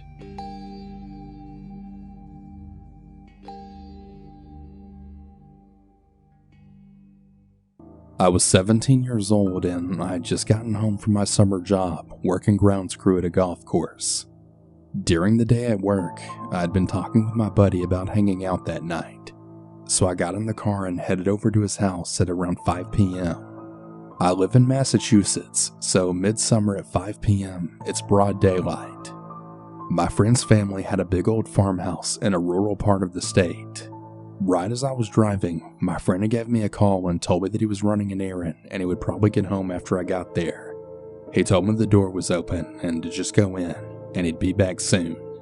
This was really nothing out of the ordinary, and I pulled up to his house and parked the car. I looked in his refrigerator for a beer and went to the second floor, where there was this big den area with couches and TV. I flipped the channels for a bit and, after a while, felt nature calling. I walked down the hall to the bathroom, which is right at the top of the stairs on the second floor. I sat on the toilet, picking up an old comic book from the magazine basket. Well, after a few minutes, I had heard some steps on the floor below. Assuming it was my friend, I gave a shout and then made a crude joke about my current predicament, then expecting an equally crude reply back. Nothing. I shouted yet again, saying I was in the bathroom. Still nothing. At this point, I'm thinking maybe he has headphones in. No big deal. The thump of steps start up the creaky stairs, and they sound much heavier than my friend. I feel a chill down my spine, and that's when I felt it. Something was just really off. I hear the steps get to the top of the stairs, just right outside the bathroom door. "Alright dude, stop fucking with me," I say. No response. I don't really know what to do at this point, but still just hoping it's my buddy being an asshole. I wait in silence for another minute or two. Then the steps start thumping down the hallway, away from the bathroom. I waste no time finishing my business, opening the door, then running down the stairs and out of the house to the front yard. Aside from my car, the driveway is empty. It wasn't my friend playing a joke. I'm the only one here. I grab my phone and call my buddy, but he doesn't pick up. The sun is setting at this point, but it's still a bit light out, and I'm also outside now, so I've chilled out a bit, but I still can't figure out what just happened. Before I have any time to figure out my next move, my friend pulls into the driveway. He can tell I'm freaked out, and I tell him what's going on. It's only been a few minutes since I left the house, so whoever is in there must still be in there. We're young and stupid, so we go into the shed and grab a baseball bat and golf club, and decide to head in and search the place. We head upstairs slowly, expecting somebody to jump out behind every corner, but it's dead quiet. Not a creak or a scrape or any other noise. We slowly walk down the hall in the direction I last heard the steps going. The hall ends in a big room that has no other exits, so we know this is where the search will end. But there's no one there. No footmarks in the carpet, no furniture moved, and nothing out of place. We look absolutely everywhere. Under the furniture, storage cabinets, everything. We take a look around the rest of the house, but at this point my buddy is just telling me I'm nuts. I must have imagined it. But to this day, 15 years later, I know what I heard. There was definitely someone in that house. There was someone waiting right outside the bathroom who knew I was in there. Whatever it was, whoever it was, I'm really glad they decided to leave me alone.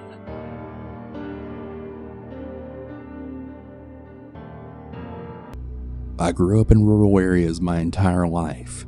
Whether it was beef farms in Tennessee or living in the middle of nowhere, Florida, I've done it all. Growing up without access to most commonalities we've grown accustomed to. Yeah, that's right. We had no internet, no TV, and yep, you guessed it, no cell phones. I know, the horror, right? I like to think of us as the last true generation before the internet age. Not to say dial-up wasn't around, but most of us at the time didn't really have access to it. But honestly, it really wasn't that bad. I mean, outside of the long, boring summer days where we'd be cooking alive in the fields. Living out in an old Civil War cabin in the middle of nowhere, Tennessee definitely showed out some interesting experiences. This story is going to be one of many that I share. That is, if you all enjoy this one, that is. The story starts off like any other, really. It was a typical Friday night, and my brothers and I were home alone. Being that we didn't have much of anything to entertain ourselves with, we began playing manhunt in and around the house. Most of the time we opted to stay indoors as it was pitch black outside.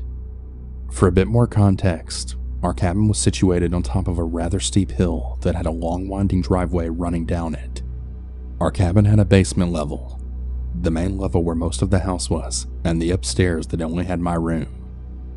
We also had a back deck that was situated about 10 to 12 feet up in the air, if I had to guess. Anyway, back to the story at hand. It was pitch black outside, and going much further than our porch at night wasn't really something anyone enjoyed doing out there. The game was fun, but was already getting pretty monotonous with the little room we had inside. At this point, I had the bright idea to wander off outside and then hide on the roof to make the game more interesting. Well, this would soon be one of the biggest regrets in my life. At first, everything seemed fine. It was rather cold and it was nearing fall, and the weather was just starting to change. There was a slight breeze and the air was really crisp and calming. After a few minutes of sitting up on the roof though, something felt off. I had been practically mesmerized by the sound of crickets and cicadas. I realized though that all the noise had suddenly stopped. This seemed very odd to me, but at the same time, being as naive as I was at the time, I didn't realize that this only meant something bad was going to happen. I sit there as still as possible for a moment, trying to listen as closely as I can. I just can't seem to hear anything aside from the slight breeze through the leaves. Then as quickly as the silence came, an eruption of noise came from the other end of the roof.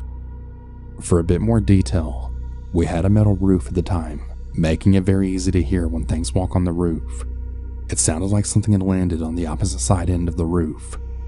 I looked over, but could see nothing. This of course left me rather unnerved, and my first thought was to exit the situation. Before panicking fully, I remembered it could be my brothers messing with me, since surely they would have given up on looking for me by now. I opened up my window and called my brothers. They both ran up the stairs shouting and complaining that the roof was off limits. As my older brother got to me, I had asked him if he had been messing with me and making the noise on the roof. He of course denied this and wanted to come up and investigate. So he and I slowly made our way to the middle of the roof and listened for a moment. Everything went quiet around us as it had earlier. At this point, I was already on edge and ready to karate chop a demon right in the neck if I had to. We hear what sounds like a pounding noise on the far end of the roof in the opposite direction of where we were standing. After what I think were 3 sets of 6 pounding noises, it charged us.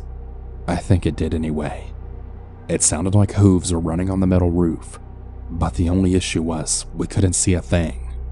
The entire roof was clear, aside from us, that is, but somehow we were hearing these footsteps. It quickly approached us and began running circles around us. I held my arms out to try and see if I could feel anything, but I couldn't.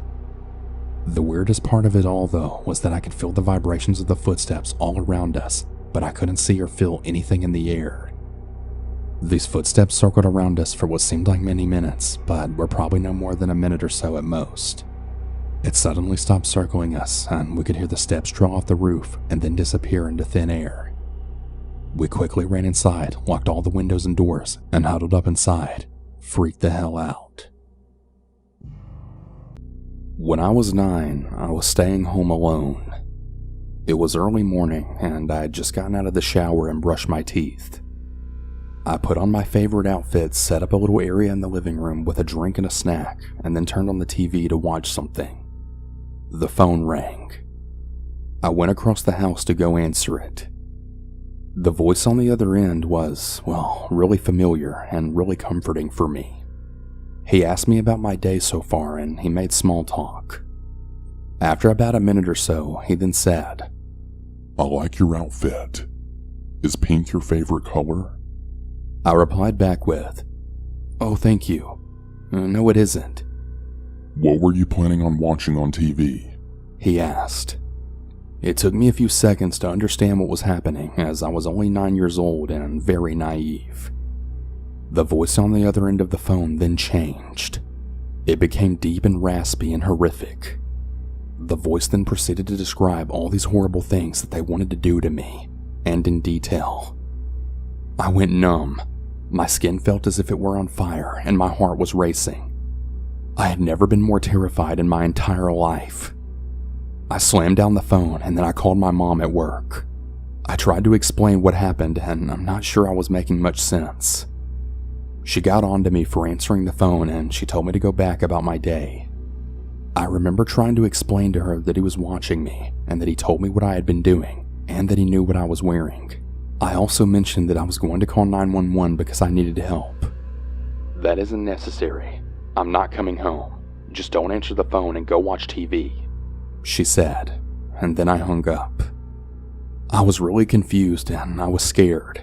I could feel his eyes on me. I pulled the curtains closed and I raced around the house, torn between doing what I felt was right and doing what I had been told by my mother. This whole time the phone was ringing. The second it would stop, it would just start up yet again. The sound of the phone ringing would pulse through my entire body like electricity. It was practically paralyzing me. It was like I was frozen but also on fire at the same time. I waited for a pause in the ringing and called 911. "I'm home by myself and I'm 9 years old and someone's watching me and telling me they're going to kill me," I told the operator. She tried to keep me calm and she said that she would send help for me. I remember standing there listening to this kind voice just trying to help me, but I could feel every scary movie scenario just playing out behind me. Was he creeping up behind me with a knife? Was he going to shoot me through a window? Was he going to throw a rock through the glass and open the door? I just didn't know. I couldn't breathe and I couldn't feel my body. In a moment of panic, I set off the alarm to the house and ran outside. I remember this sense of relief, but also this overwhelming feeling of having a separation in my reality. The house felt small and dark and really dangerous and cold. Outside felt open, as well as safe and warm. I could hear lawnmowers and the sounds of birds chirping. It was a beautiful break from that bone-chilling feeling of the phone. It was like I was watching a movie and I could see myself experience both of these environments at the same time. A neighbor was pushing his child in a swing. He was concerned. He let me stand next to him and he protected me. I could hear the sirens now, the blaring sound getting louder as they grew closer. It felt like it took an eternity, but the police finally arrived. An officer walked over to me and he asked me what happened. I did my best to explain it, but so many of the words on the phone that were used were just so embarrassing. I couldn't bring myself to use such adult words to a police officer. And his other words were just bone-chilling. I couldn't say those either. To this day, I can still hear my young voice repeating the words. He was watching me. He said he was going to kill me. Not long after, my mom's car pulled into the driveway. She, for some reason, decided to come home. She didn't look for me or come to speak to me. She just calmly got out and then walked over to the police officer. I was standing in the doorway from the house to the garage, just facing the driveway. I could see my mom and the police officer. I was watching and trying to understand, trying to figure out what was happening. Then I saw it. She was laughing. My face was swollen from tears, my heart still racing, and my skin was on fire. And my mom was laughing? What the hell was going on? Very slowly, I crept a little closer, and I then overheard. I'm so sorry about this. I guess she just got scared being home alone and overreacted. I'm really sorry. What the hell's happening? What did I do wrong?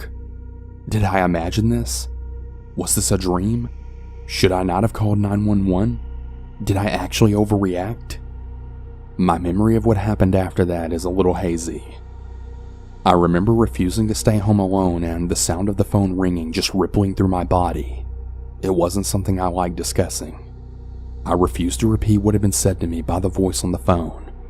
My mom decided that she knew who did it, but she didn't even know the details. There was no investigation. No one was questioned. She told me it was a boy who was the same age as me who lived across the street. I knew that was impossible, but no matter how much I protested it, I was always told that it was him. Many years later, after I was an adult with my own children, we were at Christmas. Everyone was in the living room and I had gone into the back bedroom to change a diaper. As I was walking out of the room and back into the living room, I could hear my mom laughing, her voice as if she had been telling a joke. The faces of everyone else in the room told a different story.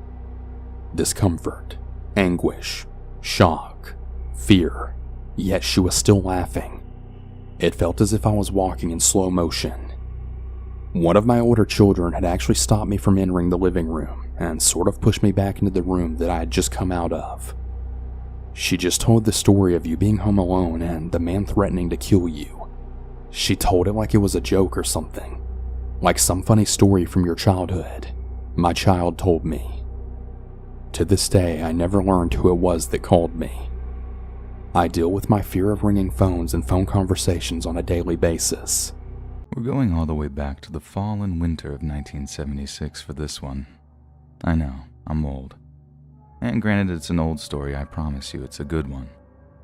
And in the summer of 76, my stupid self decided to move out to California.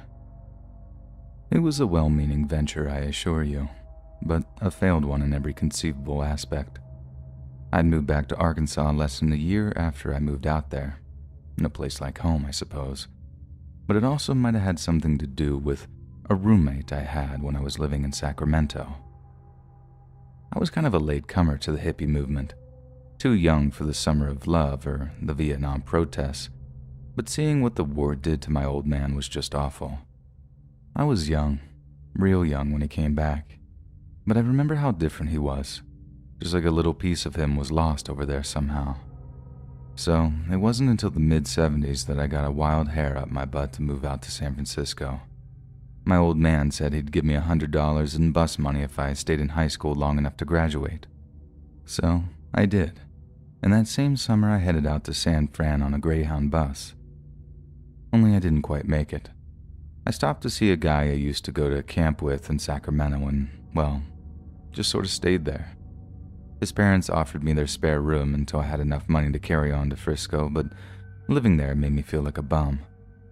So, after squirreling away my first 2 paychecks, I decided to move into a shared apartment with 2 strangers. I meet up with the landlord at the house in question. We do a little walk around and he shows me where I'll be staying. The place was really nice. 3 separate bedrooms, 2 bathrooms, then all the ground floor facilities you could imagine. Kitchen, laundry room, TV room, garage, and the rent was enticingly low considering it was such a nice place. Both guys who lived there were out at work at the time, so I didn't get to meet any of them in advance, and obviously I wasn't permitted to nosy around in either of their bedrooms, so I really didn't get a sense of their personalities. But boy, was that about to change fast. A week later, I moved into the free room and met the 2 guys I'd be living with.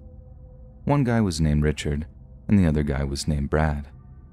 Richard seemed kind of weird and untidy, but he seemed to mostly keep to himself, while Brad was much more friendly and outgoing. The thing was, Brad was moving out at some point over the following 2 weeks, and he wanted to give me the skinny on Richard before he left. Basically, he asked me how badly I needed the room. I told him real bad. It was either there or be homeless for the foreseeable future.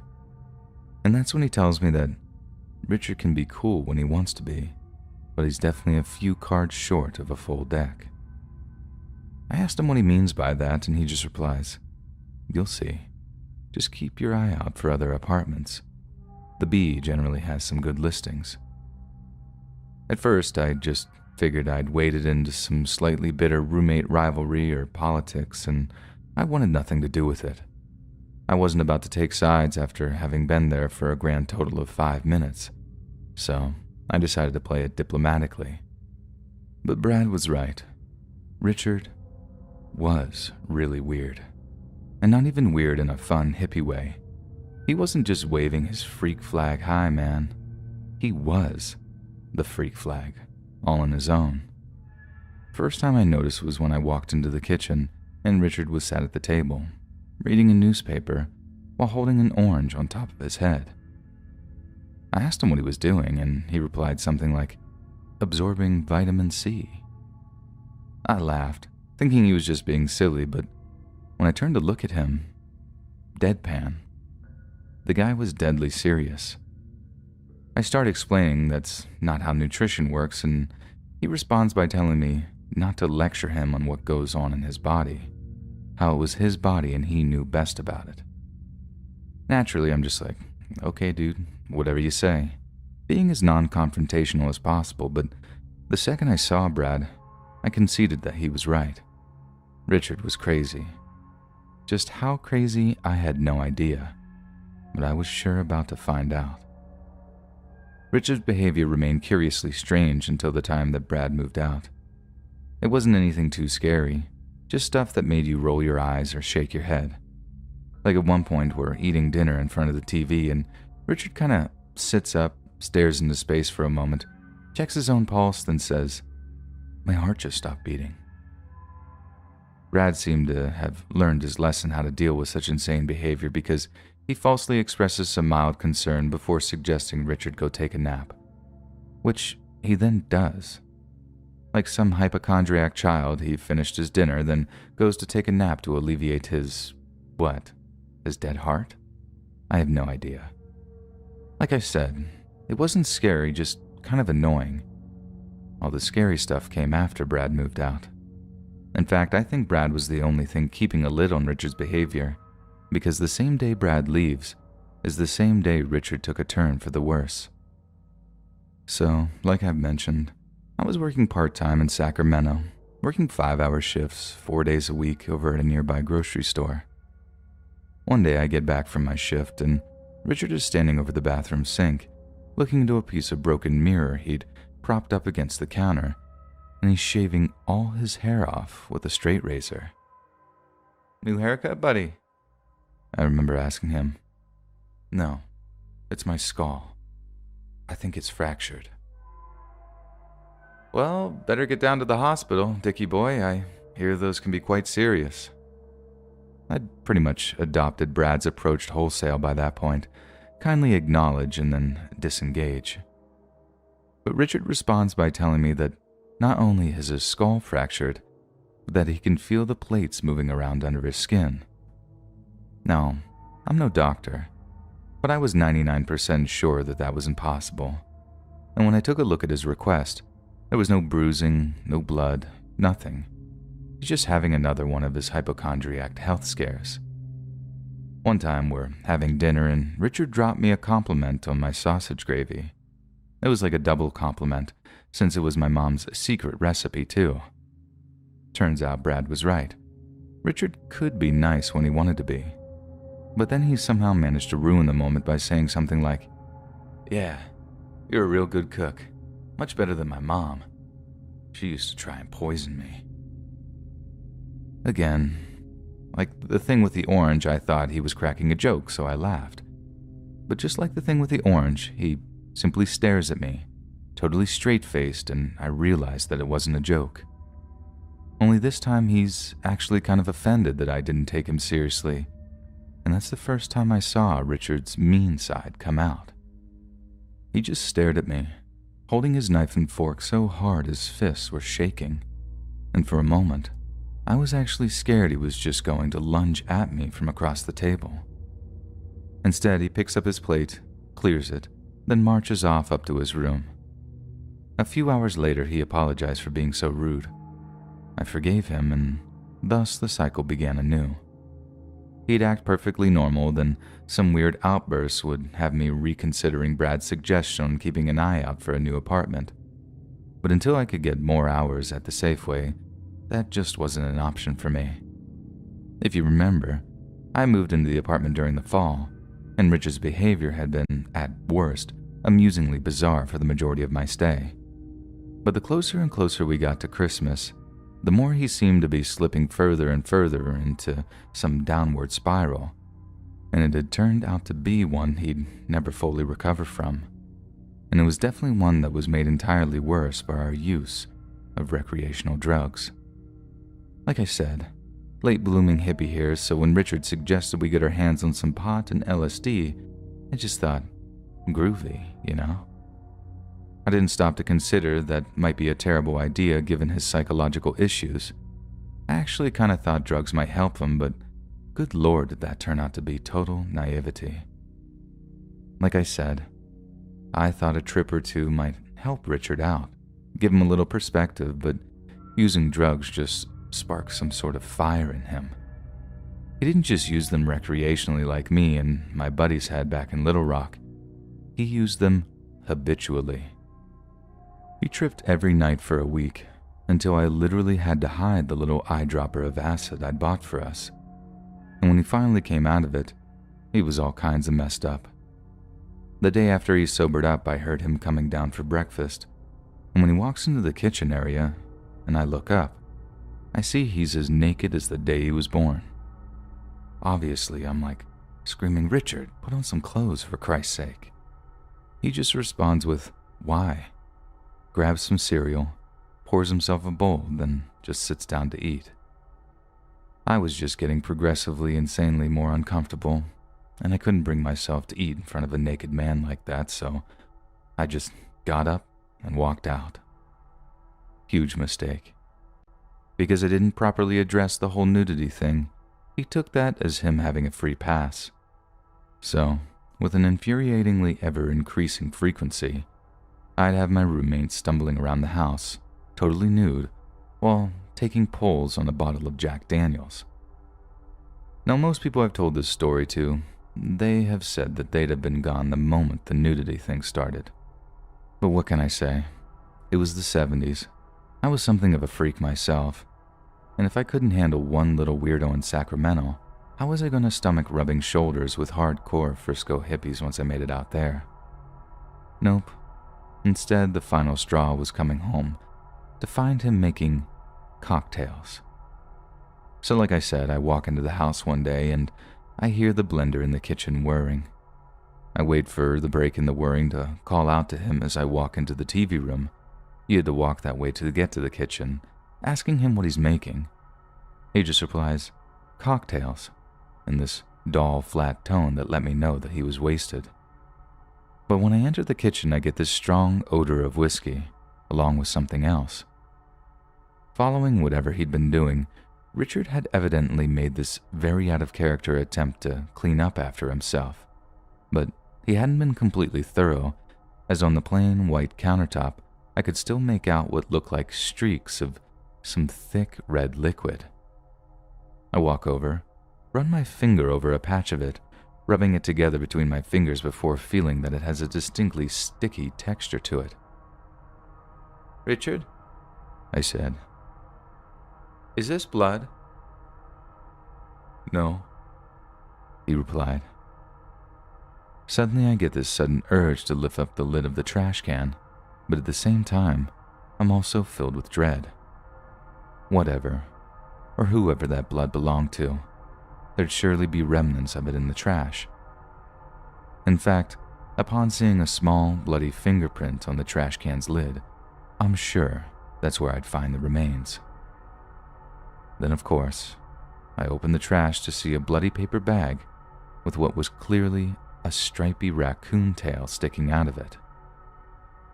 During the mother of all arguments that followed, when I asked him what in God's name he was doing, he tried to palm me off with an excuse I've never, ever forgotten. He briefly stops the blender from whirring and says, "It's going to stop my heart from shrinking." Then carries on grinding up this reddy brown mess of soda, ice, and what I could only assume was raccoon meat. This crazy monster thought he had some rare medical condition where his heart was basically wasting away, and the cure was to blend the organ meats of trapped animals with Jack Daniels and Coca-Cola, of all things. Like I said, that was the final straw, and by that time, another guy was living there with us too. We discussed giving Richard a kind of ultimatum, either shape up or ship out. But considering he'd reached the butchering animals and eating them raw stage of his madness, we agreed the best thing was for us to just get out of there. I called my old camp buddy that night and begged my way back into his parents' spare room. I carried on working at the Safeway for a time, got some more hours, and since I wasn't paying rent in my buddy's parents' place, getting some bus money and a security deposit was much easier. I didn't hear no more of Richard, and when I finally left San Francisco in January of '77, I never looked back. Cut to just over 2 years later, I think about March of 1979, I'm living back with my parents in Little Rock, and I've cleaned up my act, and I'm working at another grocery store with my mind set on applying to colleges. Sometimes I used to get up real early and head down to the grocery store at around 6:30 a.m. to help the owner prep for opening hours, and a real small part of that was unpacking and arranging newspapers near the smaller front counter. I used to kind of take my time with this particular job on occasion, sipping my coffee, flicking through the sports section, all away from the prying eyes of the owner who was counting cash or whatever in his office. One morning, I catch a headline in, I think was the National Enquirer, saying something like, "Cannibal Killer's Trial Date Set." Obviously, that's not the sort of headline you read every day, so I start reading the article to get more details. And guess whose name I see, just a few lines down? Yup, my insane, crazy old roommate, Richard Chase. There's even a little picture of him in the margin, and clear as day, it's him. Same guy I lived with for the better part of 5 months. This is all from memory, so you'd have to ask Google for all the details, but here's what I remember. After I left the home I shared with Richard, his condition worsened and worsened over the course of the year, until finally in the winter of '77, he commits his first murder by randomly shooting a guy in the street. A few weeks later, he tries a home invasion, only the family isn't home, so he can't hurt anyone. So he decides to wait. But when they do get home, he gets the heebie-jeebies, turns tail, and runs. The family then arrives home to find that Richard had broken into their baby's nursery before going to the bathroom on the kids' clothes. He was absolutely sick in the head. A short time later, he tries another home invasion, and this time, he kills a pregnant woman. But here's the really messed up part. Before sleeping with her corpse, I read he put dog feces in the poor girl's mouth too. It makes you wonder what goes through a man's head to do something as absolutely insane as that. I followed the case for a while after, and I was happy when I heard he got the death penalty for the things he did. He ended up taking his own life before they could get him to the gas chamber, though. Figured he wanted to go out on his own terms. Only thing that messes with me is that some people say he wasn't crazy, that he knew what he was doing when he killed those women and did those awful things to them. I'm not saying he didn't deserve to die. That's not what I'm saying at all. Heck, I'd even kick the chair out from under that guy in a hot minute if he gave me the chance. But the only thing that's crazy is saying that he ain't. You understand me? I lived with that man. I ate with him. I tripped with him. I know Richard Chase. And the cheese slid off that boy's crackers a long time before he started killing. He was crazy as a dog in a hubcap factory the whole time I knew him. And although what he did was a tragedy, I wasn't entirely surprised by it. I feel lucky to have gotten out when I did. Hang around for another year and it might have been me getting shot dead at the side of the road. But the thing that really sticks with me isn't the survivor guilt, or whatever people want to call it. It's wondering how evil like that even comes into this world.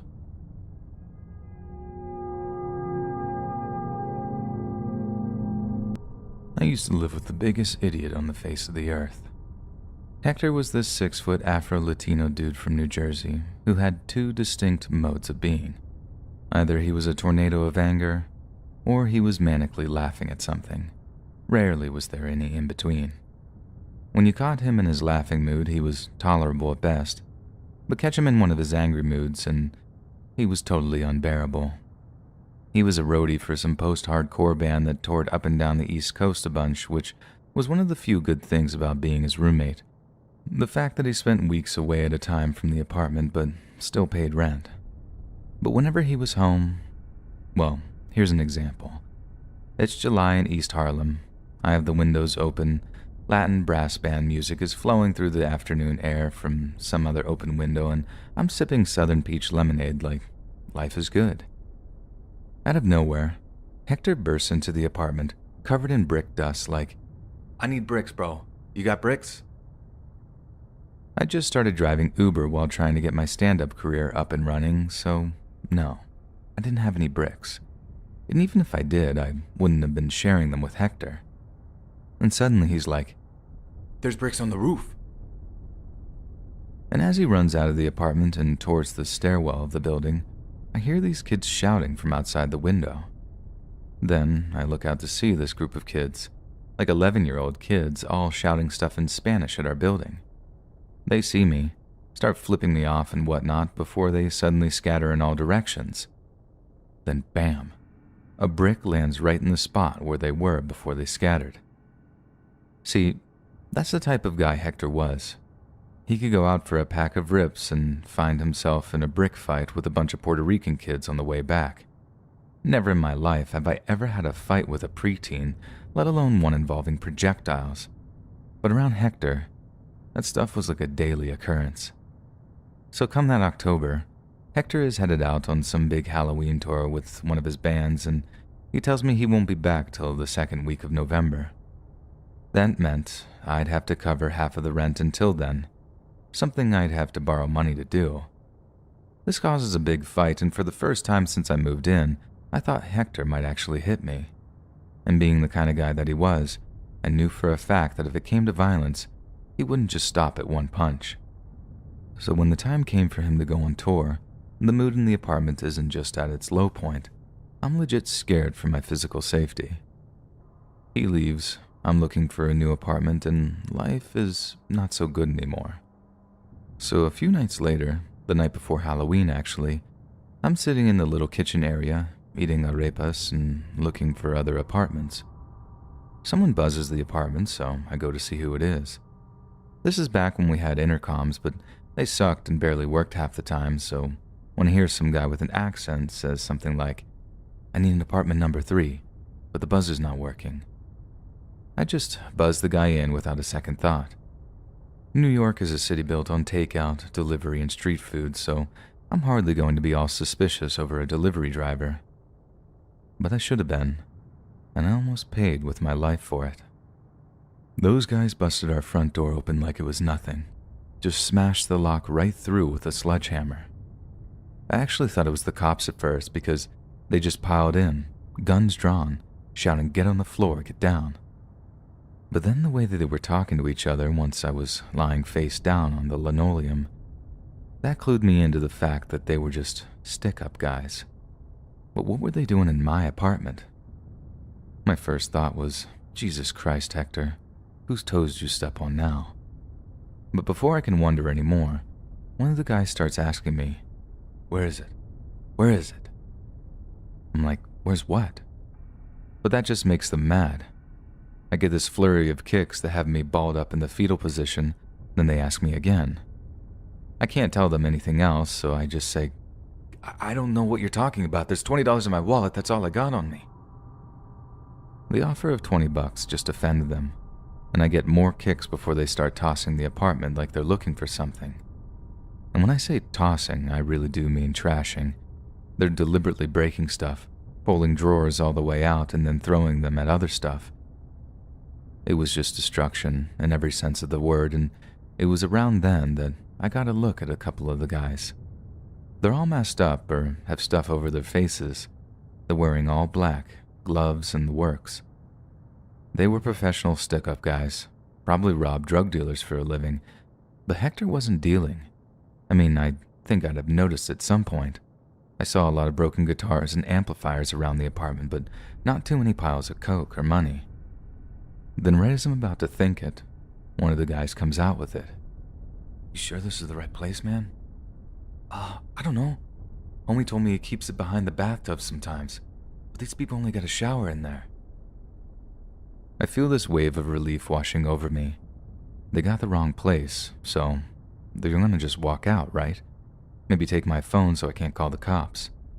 So, like I said, I told them my phone was on the table, next to my food, and that I wouldn't call the cops if they just left. Cuck move, maybe, but it's amazing how zen you get about material possessions when you see a Glock in someone's hand. The stick-up guys kind of pause and look at each other.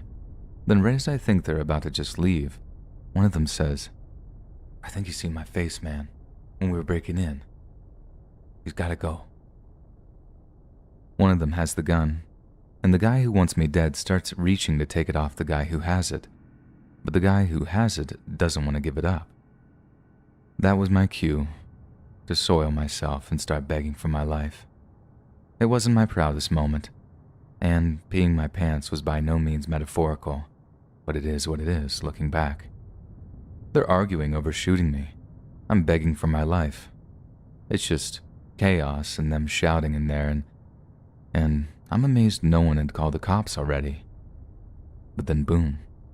The front entrance of the apartment building slams shut, and I can hear a very familiar voice coming up the stairs.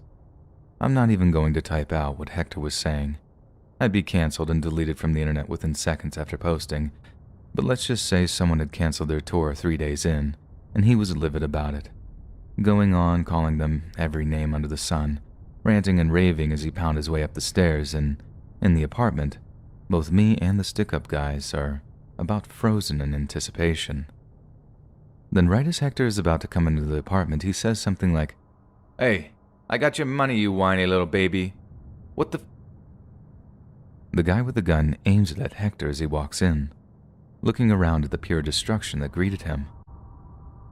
"Who are you people?" he screamed. "Who are you?" the guy with the gun screamed back. Hector is just gone by this point, foaming at the mouth, looking like he's got one of his eyeballs about to pop when he comes back. "I live here!" Then, I swear to God, I watch as Hector basically turns into a drunk, slightly overweight Jason Bourne. He swings his backpack off his shoulder and just launches it at the shooter. He knocks the guy slightly off balance, messes up his aim, but by the time he can rearrange himself, Hector football tackles this guy onto the carpet and just starts wailing on him. The two other guys then jump in, and I'm thinking, oh Jesus God, someone's about to get shot. When out of nowhere, Hector comes up and is just windmailing punches at both guys, holding his own until he goes down again. Then almost immediately, both guys start backing up, hands in the air, and there's Hector, holding the gun he'd almost just been shot with, telling both the guys to back up. His face is bleeding. He's totally gassed, but there he is, having just won a freaking fistfight with 3 guys, one of them armed. He then sits on the KO'd shooter's back, tells the other guys to get out of his apartment, and tells me to dial 911. And only when the cops show up to arrest the guy he'd managed to detain did he realize he'd been stabbed in the shoulder. That night, as he got stitched up at the hospital, I sifted through all the broken and non-broken stuff, swept up all the broken glass and ceramics, and generally tried to put the apartment back in order. He got back at around 1 a.m., still drunk after the doctor told him, do not drink on these painkillers, and immediately started complaining about the break-in. I just carried on cleaning up, stopping only briefly to say something deeply heartfelt. Hector, dude, I just wanted to say I think you might have saved my life today, dude, and I just wanted to say thank you. I felt my throat kind of tighten as I said it, very similar to the way it's doing now as I'm typing this, remembering. Hector looked up at me, with this look in his eyes that almost made it look like I'd gotten through to him, until he replied with, "Whatever, you could have jumped in at any time." I didn't mind. I knew Hector well enough by that point to know he wasn't exactly in touch with his feelings. But as he immediately sought to leave the room due to the uncomfortable amount of emotion in the air, he turned and said, "Did you see the look on those guys' faces, though? It's hilarious, dude." And he just walked off to his bedroom, laughing that evil toddler laugh that makes my skin crawl, even today. You see, for just over a year I shared an apartment with the biggest idiot on the face of the earth. And I owe that idiot my life. Please, New York, don't ever change.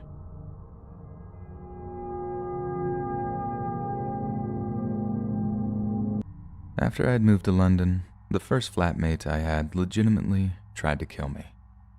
I think he was only keen for me to move in so I could cover all the rent he was missing, and after a while, petty arguments about cleanliness and money management turned rather vicious, and I was forced to find a new place to live. Once I found a place, I had to wait 2 weeks to move in, and although this definitely wasn't the right move, I thought I'd have to leave it until the last minute to tell my stupid flatmate because screw you, that's why. And instead of waiting until the day before, I ended up dropping that little tidbit into an argument we had about a week before I was due to move out. He started playing the victim, telling me I was basically condemning him to being homeless, but if it wasn't for his silver spoon up the butt attitude to work, I might have had a bit more sympathy for him. We both smoked and did so in the flat, so the morning after our argument I wake, roll over, and grab my smokes to light one up in bed before facing the day. Not my proudest habit. I hold my hands up, but smoking in my room was better than facing him in the morning. I pop a ciggy between my lips, grab my lighter, but the bloody flint on the disposable piece of crap is bust. I try time and time again, but nope, it's buggered. So I roll out of bed, walk down the hall towards the kitchen, still trying hopelessly to get a light. Then suddenly, as I stroll into the kitchen, the absolute reek of gas hits me, and just under the humming of traffic outside, I can hear gas leaking out of the stovetop. That freaking psychopath had turned on all the gas in the kitchen, knowing I'd have sparked up first thing, blowing the whole flat sky high. I rushed to turn them off, opened all the windows in the flat, ran downstairs and called the fire brigade. My flatmate was interviewed under caution, but because they couldn't prove a bloody thing, the police had to let him walk. The landlord was much more understanding, though, and we basically made an agreement to cut him out of the lease while we arranged for locks to be changed. Apparently, he'd been looking to get rid of him for quite a while before the incident, so I ended up staying put. The only worry was the ex-flatmate, but since he was under suspicion over what he must have called an accident, I think he was too scared to follow up on it and try for any serious revenge. Still, messed with my head for quite a while after, thinking someone would be that vindictive over me just wanting to move out. Do your research on who you're going to be living with, people. It might just save your life.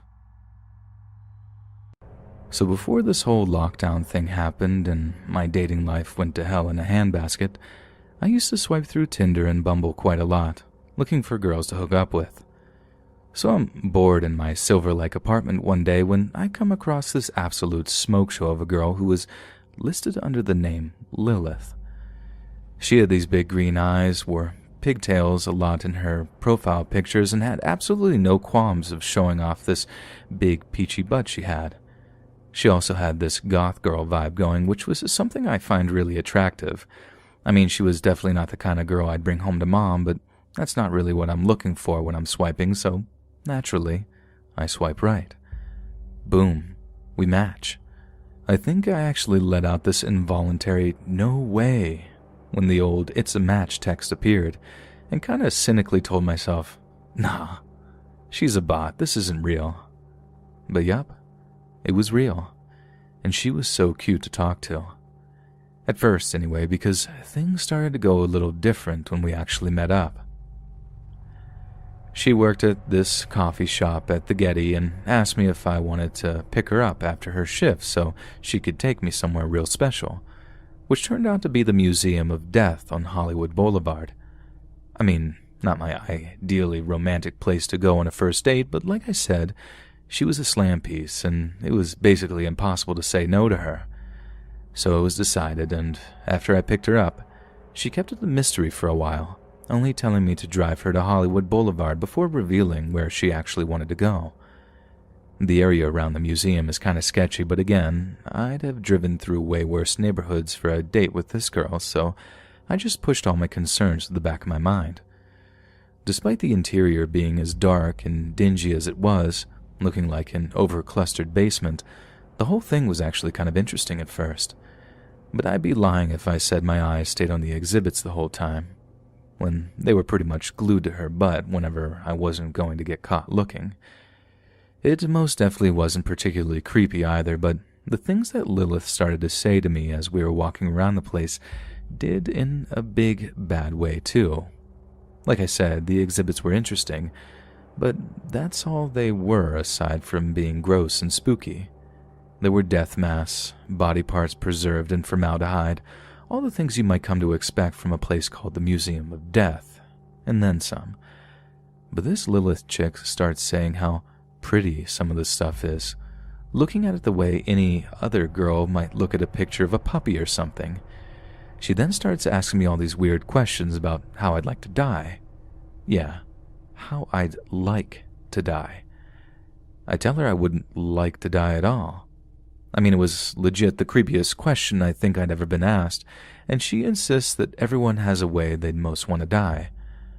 I don't want to screw up the date or anything. She seemed crazy, and crazy girls can be real fun, if you catch my meaning, so I give her some throwaway response like, whatever way is most pain-free. She starts telling me how that was a boring answer and how she'd like to die of hypothermia because it apparently makes you feel all warm and sleepy towards the end. How some victims of hypothermia have even taken their clothes off before they died and just laid down in the snow or whatever before their heart stops beating. She also then gave me this long, in-depth speech about how taking another person's life would be better than even getting intimate, if you catch my drift. How that feeling of pure power must dwarf any feeling that drugs or alcohol have to offer. She then tells me how hot she thought it would be to watch me drown at the bottom of a pool while there's an audience and I'm totally naked. How it'd actually turn her on to see my final moments of desperation before my body went limp and floated around the tank. Then something about how the Vikings would make wings out of the skin on a person's back by peeling it off and spreading it out, calling it beautiful, how it was like art or something. When she's done telling me all of that, and I'm suitably freaked out, she starts calling me pet, and how she wanted me chained up at the end of her bed so she could do whatever she wanted with me. Now, any other girl, I'd think that was incredibly kinky, but after what Lilith had just talked about, I really didn't think what she had in mind for me involved any kind of pleasure whatsoever. When it came to driving her home, she actually told me to stop a few blocks away from her house because she didn't want me to know exactly where it was that she lived at, saying that you couldn't be too careful these days with all the psychos in the world who use dating apps. Yep, she said that to me after she'd spent like an hour talking about all the ways she'd want to die or how she'd watch me die. As soon as I got home, I blocked her number. I've never been more scared of anyone like that before, let alone a girl I wanted to hook up with. So, Lilith, if you're reading this, let's not meet again.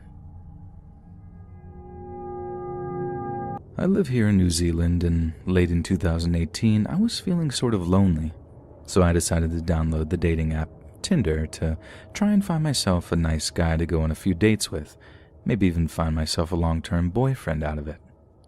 I ended up matching with this guy who'd come over from Australia, and we chatted for 2 weeks before we finally met up. The conversation was quite light, nothing too heavy, and it was fun. Like I said, it was from Australia, so we talked about Aussie things, and I remember telling him how much I wanted to visit Melbourne. He said that he'd been there once or twice and started making recommendations for some great coffee shops that he knew of. He seemed like a nice, normal guy, and when we agreed to meet, I was happy to do that. But then maybe 5 days or so before we were due to meet, he got really persistent and impatient. He would text me multiple times in a day, and if I didn't reply straight away, he would ask if something was wrong. I thought it was weird that he was being so clingy after starting off so confident. He kept trying to bring the date forward so we could meet up sooner and would totally forget if I had told him I was busy on a particular day, almost like he wasn't paying attention or didn't care about what I had to say. It was honestly really unusual for someone to be that persistent with me. I've had guys before who are maybe a bit persistent, but only out of a nervous excitement, a different kind of excited than this Aussie guy seemed to be. I just couldn't understand why it was that he could not possibly wait until the Sunday that we'd arranged to meet. It felt very narcissistic, and I should have seen it as the red flag that it was, and just not met up with him at all. I had the messages saved on my phone for a while, so I have a record of the exact dates and times that he sent some of his messages. So on the 2nd of December, he messaged me just after 9 a.m. saying, "Good morning, how is you?" And again about an hour and a half later. I didn't reply to the first message because I was asleep, and I think he took it the wrong way because he said it was fine if I'd changed my mind and didn't feel like going on the date. That was when I messaged him back and confirmed that I would meet him later on that day. We met up and went to a place called Revelry. It's a very standard bar, very popular, and lots of people go there, but it's definitely more of a nighttime bar. I had never drunk there during the afternoon or the daytime, but it was open, seemed like it had a chill atmosphere, and he wanted to go there, so that's where we went. He was a bit bigger than the pictures on his Tinder profile showed, and it was obvious that he had put on a little bit of weight.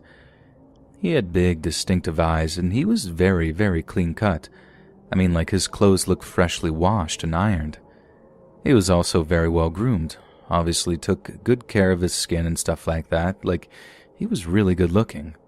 I remember asking him a lot of different questions, and he just sort of talked at me. He tried to ask me a few questions, but they weren't very in-depth ones. I thought he was a bit nervous, to be honest, but that's not unusual for a first date. But things started to sort of unravel at one point because he had said one thing in messages about where he worked and a different thing on the date. I started to feel a bit uneasy, like I wanted to trust him, but as soon as he started to put on some inconsistencies, I began to wonder if he was just lying about stuff to impress me. Because he was from Australia, I asked him the whereabouts that he had met his Kiwi friends, and he told me that all of his friends were police officers or somehow involved in law enforcement. He said how he had met with them while out drinking in various bars, how they gotten to know each other over time, and they regularly invited him back to their places for barbecues and stuff like that. He also mentioned that his best friend from Australia was coming over to be a Crown Court prosecutor.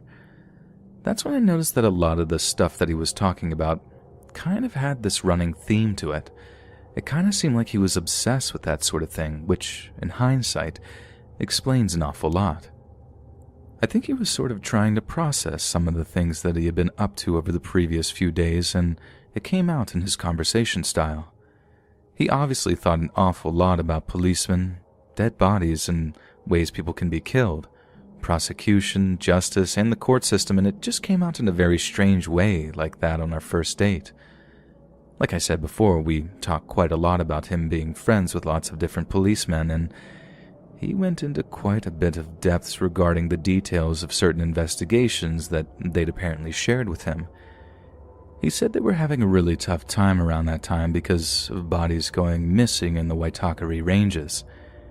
He told me that police corpse-sniffing dogs can only detect decaying flesh about 4 feet deep under the soil, so if the bodies are buried any deeper than that, the police won't be able to find them. I thought it was a bit of a morbid thing to talk about on a first date, but it was an interesting fact nonetheless.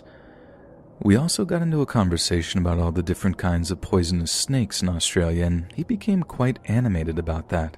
He obviously had a passion for the natural world. It was quite out there, but I thought it was cute.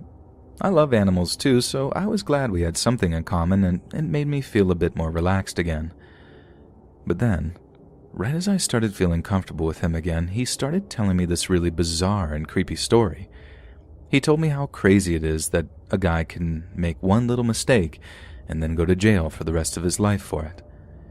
He went on to tell me about this guy he knew back in Oz who had consensual intimacy involving choking with his girlfriend and had ended up accidentally killing her in the process. He assured me that the whole thing was a horrible, tragic accident, how things just went wrong suddenly and how the guy was really upset because he loved her and would never hurt her on purpose. But still, the guy got done for manslaughter and was sent to prison for a long, long time. What I know now is this could have been him testing out his story on me. When he was able to see that I was a bit uncomfortable with what he was saying, he tried to change the subject so we could talk about more mundane things. I didn't try to make a swift exit or anything. I am quite used to dealing with all sorts of people, and I'm not saying people who talk about dark things on a first date are like bad people or anything, but it was definitely weird.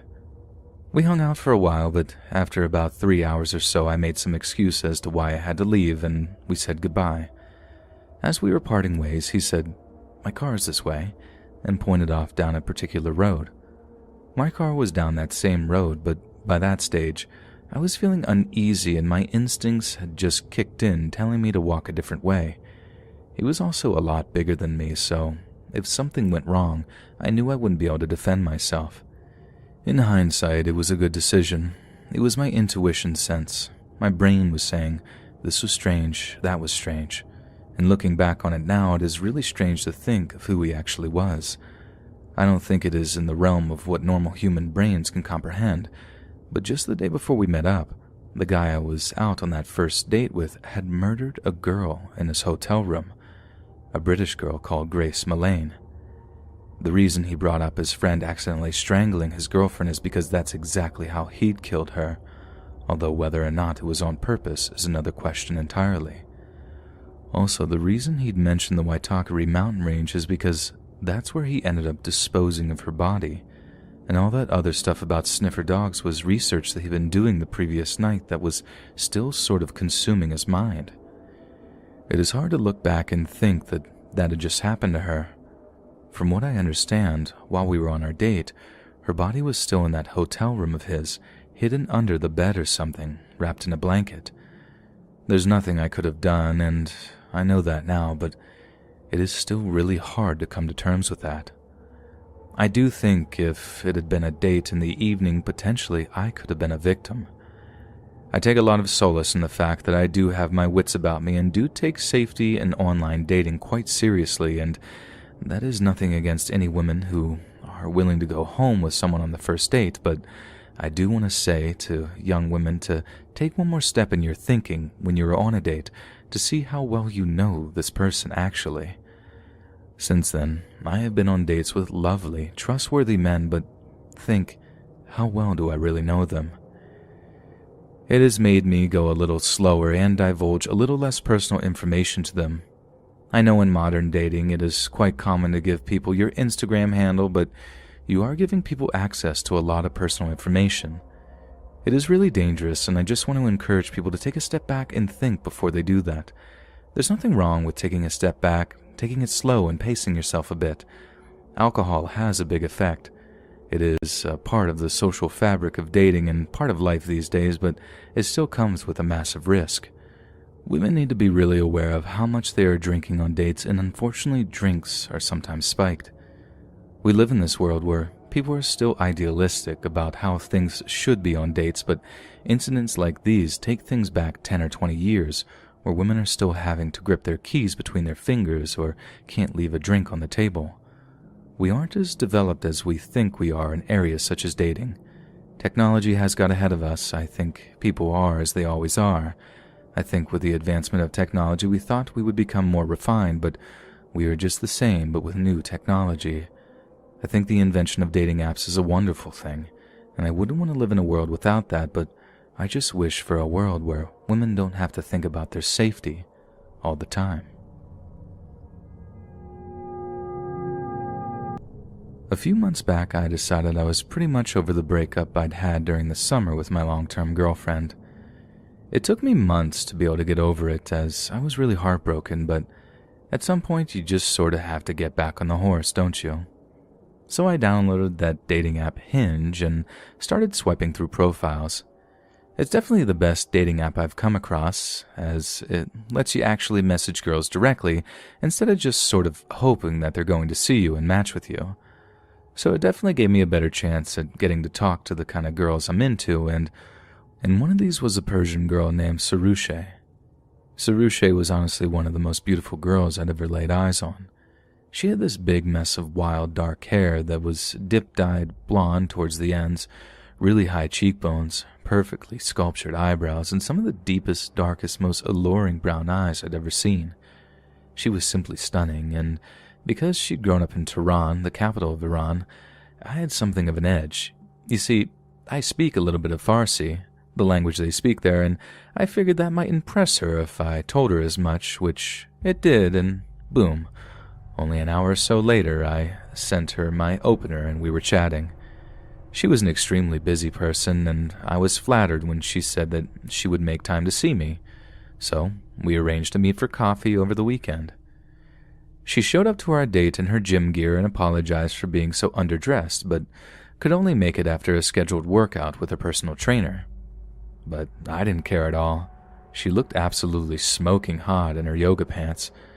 And we were having coffee, just kind of chatting about our lives, our interests, all that first date kind of stuff, when I look out of the big glass windows to see this dude leaning up against his car. I thought it was my mind playing tricks on me at first, but after a minute or two I realized that he was just straight up staring at us. At one point, Sarushe noticed me looking over her shoulder and asked what I'm looking at, and I make a comment about the bloke outside who seemed to be proper eyeballing us. She then turns around, looking over her shoulder, then spins back with this terrified look on her face before saying something like, we have to leave, now. I'm all like, why? Do you know that fella? And she denies knowing him, but I'm not a dope. I knew what the score was, like straight away. Either it was a controlling family member or something, or it was a psycho ex-boyfriend. I figured all he'd do was follow us to try and be intimidating or something, but I never imagined he'd actually lay hands on me, and the way that he did it absolutely scared the soil out of me. You see, where I live is built up along this big mile-wide river, and the coffee shop me and Sarushe had chosen to meet at was right on the docks. So we're walking along the city's promenade when the guy cornered me, grabbed me by the throat, and started pushing me backwards so my back was leaning over the rails. I tried to get him off, but this bloke was an absolute unit, and as much as I tried, there was no getting him off of me. And the thing about the river where I live is that it's got a really, really strong current. Like if you fall off of a boat or over the side of the prom, you can be in serious trouble as the current will suck you under the water, drown you, and then just drag you out into the Irish Sea. So the whole time he's threatening me, telling me to leave Sir O'Shea alone, all this big macho masculine stuff. Sir O'Shea is smacking him around the head, telling him to get off me, and all the while I'm thinking, if I go over the edge here, I'm a dead man. And I don't think he had any idea of it either. Like it didn't sound like he was from our city, as we have a very particular accent, which he just didn't have. So he was probably thinking he could lash me in the water and embarrass me a wee bit, and I'd just be fine, but I'm telling you now, I wouldn't have been, and he'd have been done for manslaughter. But thank God, he didn't throw me over the railings. He just sort of backed off and headed back the way that he'd come after he'd blown off a little bit of steam. I mean, the girl was gorgeous. I don't blame him for being a bit sore after a breakup or jealous of another lad, but Jesus Christ, if he'd been angrier, if he'd have lost his cool, really lost control, I legit wouldn't be here typing this. I'd be floating in the Irish Sea somewhere, maybe washing up as a rotten corpse on the beach in County Cork, all because of some idiot getting a bit jealous.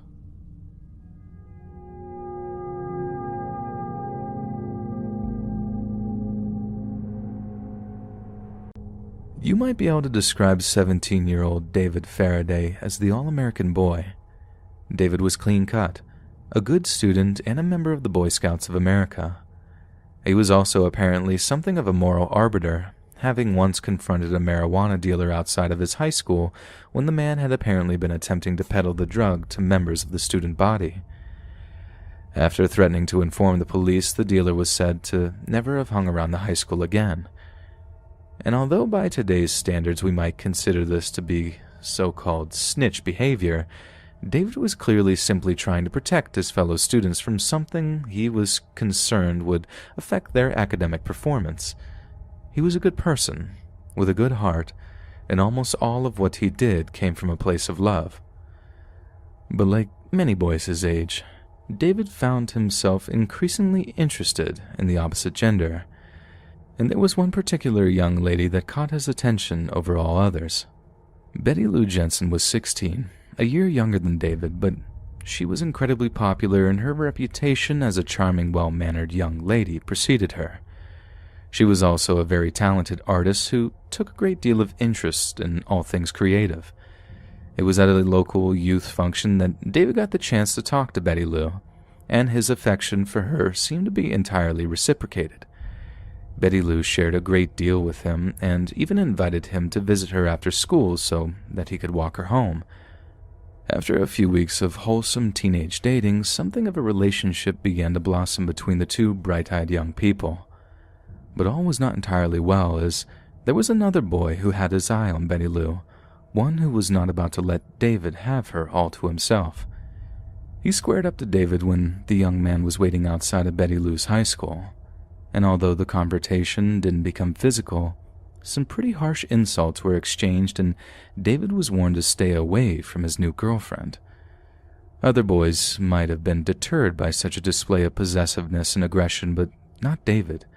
He was determined to secure his place as the only boy in Betty Lou's life, and so one afternoon on their way home from school, David asked Betty if she'd like to go on a date with him, their first date, and to his absolute elation, Betty Lou said yes. David racked his brain for a solid first date idea, and given that it was late December, decided that a great way to capture that festive romantic spirit would be to take Betty Lou to a local Christmas event. And being the gentleman that he was, he made a promise to her parents to have her back home by 11 p.m. at the very latest. Rumor has it that David and Betty were planning on attending the Christmas-themed party with a few other local high school students, but perhaps this was simply a cover to reassure the young girl's parents, because what we know for certain is that they ended up driving over to Lake Herman Road in David's Rambler station wagon, parking it up in quite a well-known spot that was known to many as Lover's Lane. The whole appeal of the spot near Lake Herman is that it was quiet and unfrequented by members of the public, hence why young couples might use it to gain some privacy for certain unsavory activities. But it wasn't just infatuated lovebirds who noted the location's seclusion, because someone else wished to take advantage of the isolation for something that was considerably more malicious. At some point during their stay up on Lover's Lane, David and Betty Lou noticed another car pull into the spot, one that parked up alongside them before turning its lights off. At first, David and Betty were worried it was the cops, come to arrest them for committing lewd acts in public. But as they peered through the darkness to study the vehicle next to them, it became increasingly obvious that it was not in fact the police. All the young couple could do was watch, growing increasingly scared as the shadowy silhouette in the front seat stayed statue still, staring at them through the passenger's window. Betty Lou told David she was spooked and asked him to see if he could get the person to leave. But unlike previous encounters where David's bravery had shone through when confronted with a source of maliciousness, he too was far too frightened to do anything. But as he prepared to start up the Rambler's engine so he could drive Betty Lou out of there, the driver of the other vehicle got out and approached David's side of the Rambler. David was transfixed, frozen in fear like a deer in a car's headlights, but when he saw the mysterious stranger pull out a pistol and aim it at his window, his flight response kicked into gear. Betty threw open the passenger side door, throwing herself from the Rambler before David followed suit. But neither kid was fast enough to outrun a bullet. The stranger fired once through the roof of the Rambler, then sprinted around the back to fire another shot at David through the vehicle's rear window. Both shots hit the young man, and he crawled along the ground near the station wagon's back wheel on the passenger side, trying and failing to escape. Betty Lou, however, began to sprint away through the darkness as the first shots were fired, but the stranger was fast. He took aim and fired 5 shots at the right side of her back, each bullet striking her torso before she fell. As she lay dying in the darkness, the killer turned his attentions back to David, pointing the pistol towards his head and pulling the trigger one last time, sending a bullet crashing into his skull just behind his left ear. Apparently, the killer then simply got back into his car and drove away into the night. Sometime later, someone who drove past the spot on Lover's Lane must have seen the bodies lying in the dirt, and then rushed to call the police. David was still breathing when they arrived on the scene, but was completely unresponsive, and was dead on arrival when he was finally taken to a nearby hospital for treatment. The double homicide stunned and horrified the local community, and rumors abounded that there was a crazed, firearm-wielding madman on the loose, with it only being a matter of time before they struck again. One of the first people contacted by the police as a potential suspect in the murders was the young man who had confronted David as a result of his own jealousies over his and Betty Lou's blossoming relationship. But it was discovered that this young man had a strong alibi for his whereabouts, meaning there was no way he could have been the mysterious, bloodthirsty stranger who pulled into Lover's Lane that night. As the summer of 1969 drew to a close, journalists and law enforcement alike wondered if the teenage lover's killer would ever be found, but little did they know that the nightmare had just began, and what would follow would continue to baffle all those involved for decades to come. Because the man who took David and Betty Lou's lives that evening, the man who relentlessly fired bullet after bullet into the Rambler station wagon, would come to be known by a name that would echo through the annals of true crime all over the world: the Zodiac. Zodiac's identity remains a complete mystery even to this day. The killer's nickname originated from a series of taunting letters and cards sent to the San Francisco Bay Area press. These letters included 4 cryptograms based around a number of ciphers, one of which was recently solved by the FBI after over 50 years of research and study. We know for certain that the Zodiac murdered 5 people in Benicia, Vallejo, Napa County, and San Francisco in the 11 months spanning December of 1968 and October of 1969. It seems he preferred to target young couples, which is how he seemed to have come across David and Betty Lou while the pair were on their first date. Yet despite only 5 confirmed victims being attributed to the Zodiac, he once claimed to have murdered 32 other people, bringing his total body count to 37 victims. A killing spree that started with two young lovers, so excited to finally have some time alone together on their first date, never being able to imagine that it would end in such a brutal moment of painful finality. So the next time you're on a first date, don't be so quick to go somewhere secluded, as you never know who might be watching or following, just ready to turn a perfect romantic moment into a living nightmare. This is my first time posting this story anywhere. I hope you can learn from this experience and apply it if, God forbid, this were to ever happen to you. I work for a company that forces me to travel a lot. I usually fly, but because I know how crazy airports are on holidays, I thought it would be a smarter decision to rent a car and drive home overnight, avoiding the nightmare that would be an airport on Thanksgiving week. I started the drive home, and even though I was a little tired, I was able to cruise from about 11 p.m. until 3 a.m., as there were barely any cars on the road. Shortly after 3 a.m., I saw a van that was sideways in the middle of the road on the highway. Thankfully, I had my brights on and was able to see the vehicle with plenty of time for a safe stop. There was also an elderly woman near the side of the road who was waving me down. Cautiously, I slowed down and came to a stop. The woman walked up to my window, motioning for me to roll it down. I rolled it down the slightest bit, making sure even her hand couldn't get in the car. In an old cracking voice, she said, "Young man, can you please help me change my tire?" I glanced over and saw that she did indeed have a flat tire. She said to me again, "I ran over something and my tire became flat almost instantly," and motioned to what looked like a piece of plastic in the road. I reluctantly got out of the car and walked by the van and said she needed to move it to the side of the road for safety. I told her that there was no way we could change a tire in the middle of a highway in the middle of the night. She agreed and moved it out of the road into the side of the highway. As I began to change the tire, I had a million things running through my mind. Number one being, why did I have to be the one who got flagged down? I was almost finished taking the flat tire off when I noticed I didn't see the woman anymore, as I was providing my own light source with my cell phone, and looked up to ask if she could assist, and she was gone. I looked all around the vehicle and didn't see anybody. Nothing but pitch black darkness other than my headlights, which were providing some light in the general direction. Well, lucky for me, I had my keys in my pocket and locked my car door when I got out. I walked back over to my car and the woman was there trying to get into my vehicle. I told her to get away from my car before I called the police. She laughed at me and said it would be at least 30 minutes until anyone showed up to where we were.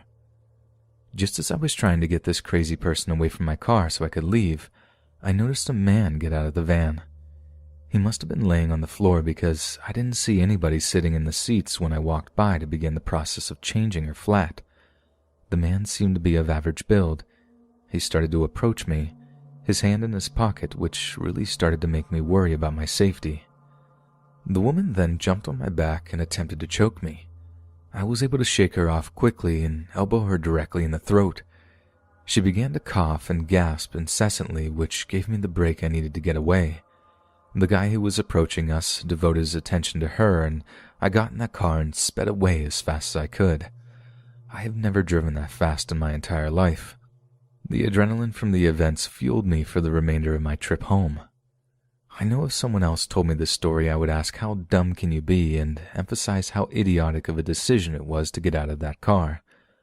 I'm just glad that I was able to get out of that situation unharmed and get home to my family.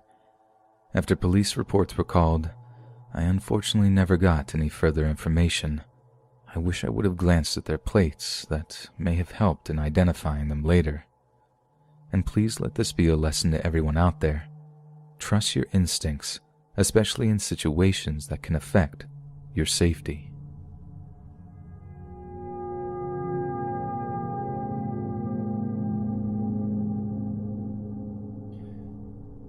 This story may seem more weird than truly scary to many of you. At the time, I didn't really find it scary or terrifying myself. I didn't really get that feeling until I shared this with others and got their perspective. I'd be interested to see what, if any, comments any of you have regarding this experience. This event happened with my ex-girlfriend on Thanksgiving about 6 years ago. For the sake of anonymity, we will call her Kay. I met Kay in college, and at first, she was great. We shared similar interests and hobbies. We clicked instantly, and for the first time, I was excited to meet the parents of my significant other. I was going to meet them on Thanksgiving so that everyone could have dinner together. Kay never really mentioned her family, so I was excited and intrigued when she asked me to join her for the holiday. Fast forward a week or so, and Thanksgiving finally comes. I make the 2-hour drive to her parents' house, and my first thought as I approach the house is, wow, this place is huge. It was a gigantic brown mansion. It was very large, but also looked very old. My best comparison is if you have ever seen the movie Clue. The outside of the house looked very similar to that, a mix between mansion and castle almost. I knocked on the door and almost immediately was greeted by a strange-looking guy. He was short, like 5 foot flat. He was bald and wearing an eye patch. I said, "Hey, is Kay here? I'm her boyfriend." He just proceeded to look at me and didn't answer. After a few awkward seconds, Kay walked over and happily greeted me and let me inside. As we walked away, she said in her soft voice, "Oh, don't mind him, that's just Eugene. He's like, I guess, kind of my uncle." Kind of weird way to put it, I thought, but whatever, I didn't think too much of it. As we walked through the house, I was blown away. I'd never seen anything like it. The ceilings were really high and the walls were covered with religious iconography. I wasn't raised with religion, so some of the images were foreign to me. Kay and I arrived and sat in what I assumed was the living room. There was no TV, no radio, just couches and some paintings all over the wall. The paintings seemed to cram together, trying to fit them all on the wall. An odd choice for such a nice home. After a couple of minutes, her parents walked in. Her dad was clean-shaven with wild flowing hair and glasses that were just big enough for his eyeballs, and her mom had long black hair that went all the way down to her back and reached her legs. It looked like they were in their mid-60s if I had to guess. I was introduced and we made small talk. It really wasn't that bad, there was no awkward pauses, but her parents were not what I expected. They seemed a little strange or eccentric, I guess. While the 4 of us talked basically about school, Eugene came and stood in the doorway and began watching us. After a few more minutes of talking about school, her dad got up and said he had a surprise for us. He walked into the other room and brought out a lime green stereo boombox that looked like something straight out of the 90s. In his almost comical voice, he said, "This one is for you two. I hope you like it. It used to be Kay's favorite." I looked at Kay and she was smiling. I can't even imagine what my face looked like. Confused, surprise, however that translates to a face. He pressed play on the stereo. Music began to play and her dad started to dance with her mom. The music, if that's what you would want to call it, was the weirdest thing I had ever heard in my entire life. It was just like banging of instruments, very untuned instruments and other loud noises that honestly sounded like animals. Even more weird than the song that was playing were the movements of her parents. They just hopped around and were moving their bodies like they were puppets on strings or something. Thankfully, this only lasted a few minutes and we all sat down to dinner. Of course, the dining room was no different than the rest of the house. There were paintings and religious images all over the walls. We ate dinner in a combination of silence and her dad talking about politics and religion and how they were separate yet similar. I basically just stayed quiet and ate my food, which, looking back, was pretty unconventional for Thanksgiving dinner. After the meal, we went back into the living room, and that's when her father told us he had one last surprise for us. In his high-pitched voice, he shouted, "It's now time for our annual Thanksgiving Day celebration." As I sat on the couch and tried to process what that could possibly mean, I noticed that more people were walking into the room. There was somebody dressed as a scarecrow, a teddy bear, a lumberjack, and one other that I think was supposed to be Jesus or some other religious figure.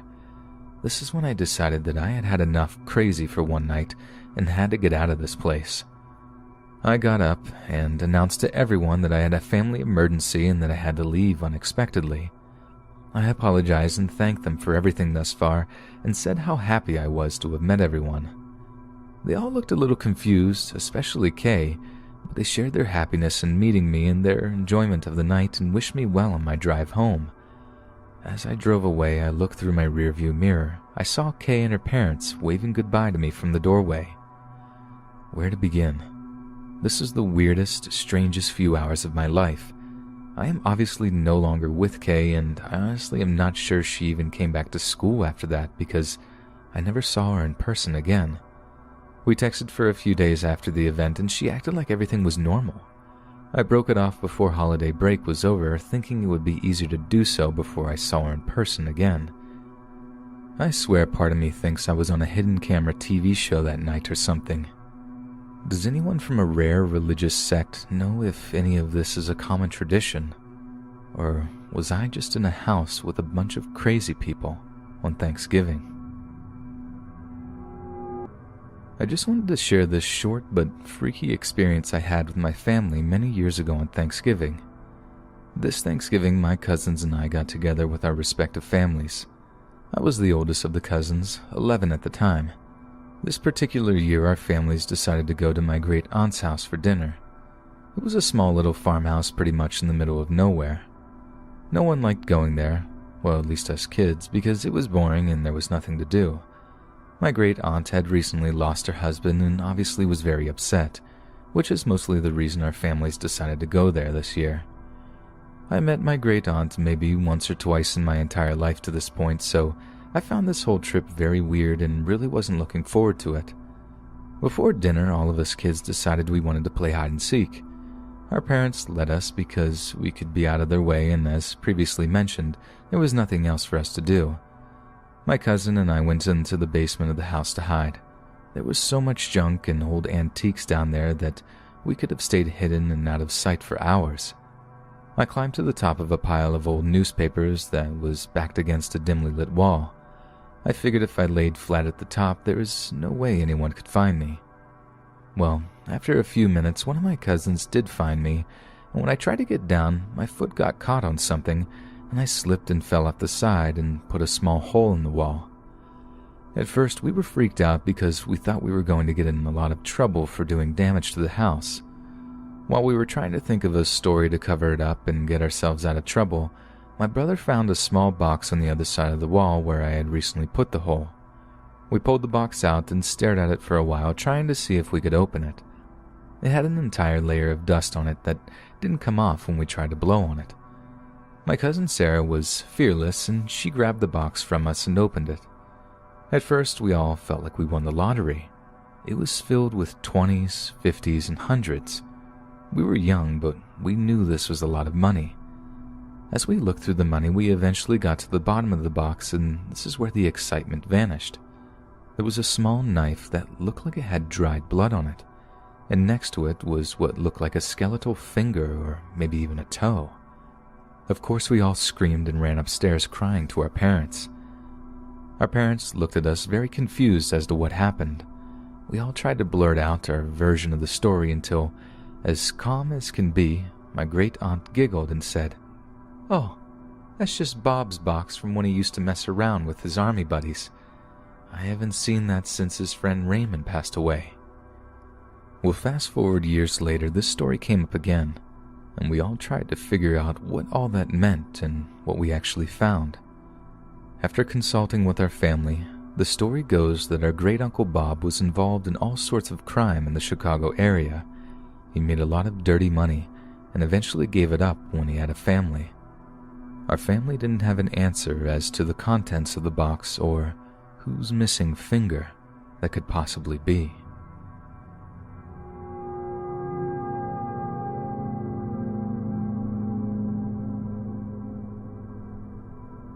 Every year for Thanksgiving, my wife and I travel to her parents' house to relax for a few days, watch football, eat tons of food, and go Black Friday shopping.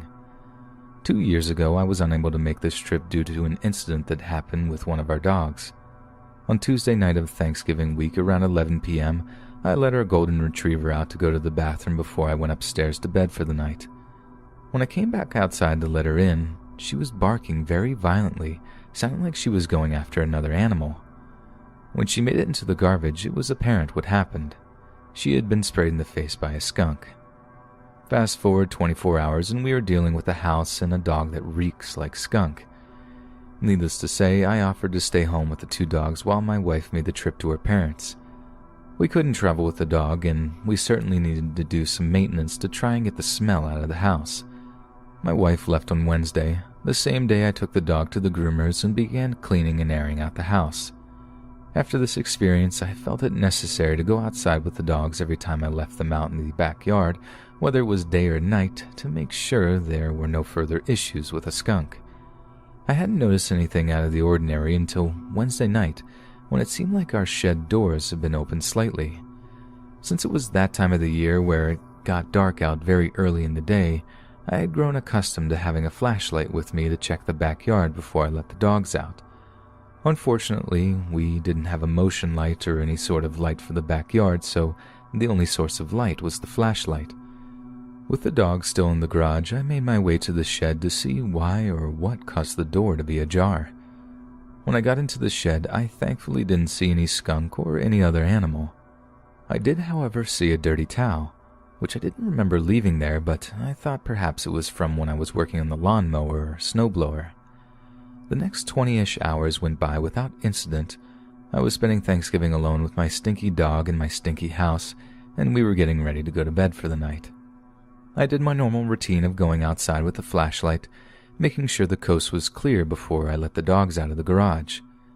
However, this time, as I was moving my flashlight across my large backyard, I flashed it towards the side of the shed to illuminate if there was anything behind it. Absolute panic set in as I saw a hooded figure behind the shed. I instinctively started to yell at the figure, asking what they were doing. By the time I went back to the garage to let our dogs out to go after the intruder, he was gone, and there was no one in my backyard. Freaked out, I contacted my wife to let her know what I had seen. She advised me to call the cops, but I decided I would just monitor the backyard for a while and ignore it if nothing further happened. About an hour later, I decided to take the flashlight and go to the window in my kitchen and shine it out into the backyard rather than go outside first. When I did this, the shine of the light caught the same hooded figure going into the shed and shutting the door behind them. At this point, I didn't know what to do. Let the dogs out, call the cops, confront the person myself. I honestly was frozen in shock. Trying to think quickly, and not wanting the person to get away, I grabbed a screwdriver to jam into the openings in the handles to prevent the shed door from opening from the inside. After I did this, I immediately called the police. The person was slamming on the shed, trying anything they could to get out. When the police arrived, they took him away.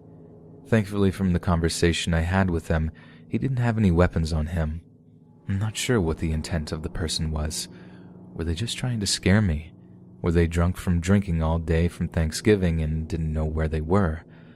I still have many unanswered questions from that night, including if the person was in the shed the night before and that's why it was left ajar. Perhaps he was just a squatter.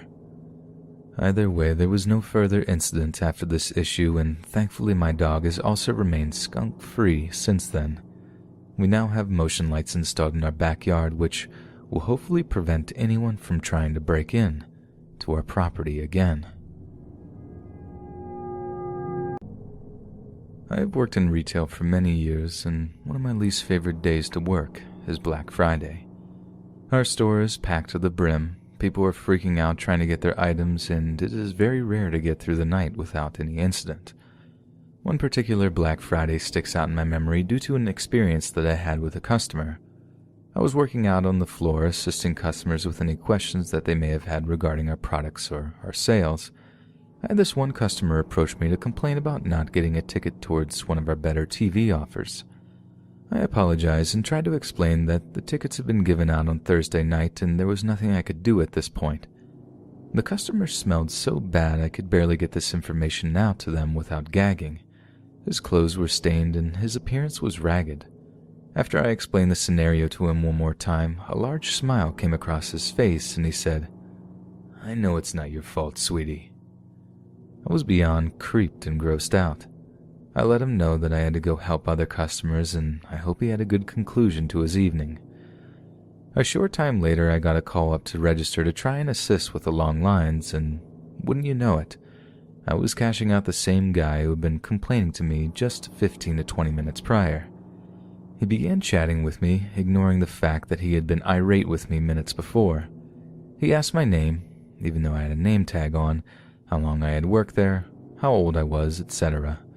As I previously mentioned, this person smelled horrific and also began to seriously creep me out with their random questioning. He asked how late I had to work, and I stated that all employees had to stay until midnight due to the fact that we were so busy. Looking back, I probably shouldn't have told him anything. He continued with more creepy questions, and I finally got him out of my line and moved on to the next customers. Fast forward to a few hours later, and I'm finally getting ready to leave after an exhausting day. I walked out to the parking lot with my coworker Matt and said goodbye to him and that I would see him on Sunday. As I made my way to my car, I thought it was unusually quiet, especially for how busy it had been throughout the day, but it was past midnight, so most stores were closed. As I was approaching my car, a set of headlights began to shine in my direction. Blinded by the light, I just proceeded to unlock my car and reach for the handle to get in and leave. The next thing I know, the headlights had made their way right in front of my car and someone was putting their car in park and getting out. To my utter shock and horror, it was the same slovenly customer who had creeped me out earlier in the night. At this point, I started fearing for my safety as this person clearly wasn't all there upstairs. He had parked in front of my car and left his car running, blocking me from going anywhere. We got out of the car and I asked if I could help him and what he was doing blocking my car. He mentioned something along the lines that I needed to come with him and that we belonged together. At this point, I tried to make my way back to the store, but the guy pressed his body weight against me and pressed me against my own car. I couldn't move and was trapped. Fearing for my life, I began to scream as he covered my mouth. His hands somehow smelled worse than his body odor. He began to try and move me towards his car, still trying to muffle my screams while dragging me with his other arm. Just when I thought I was going to be overpowered, a car horn began to honk incessantly. He let go of me and hopped in his car and sped off as quickly as he had arrived. The car that was honking then pulled up to me, and it was Matt. Thankfully, on his way out, he had noticed that there was a car blocking mine and as he got closer, saw that there was someone grabbing me. He immediately got on the phone with the police and began honking as he came over to my side of the parking lot. Matt waited with me for the police to arrive so that we could each give a statement. The cops requested to get into the store so that we could check the camera footage in order to try to get a better view of the guy who had stalked me for the night. To my knowledge, they never caught him, or at least he was never charged. I haven't heard anything from the incident, but I am thankful that I had never seen that person again. And I'm very thankful to Matt for saving me that night. I've always wondered what could have happened if he hadn't been there.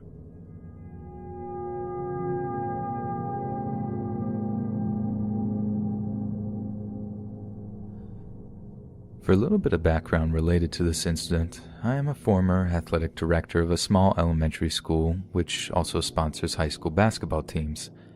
This particular event happened on Thanksgiving night 3 years ago.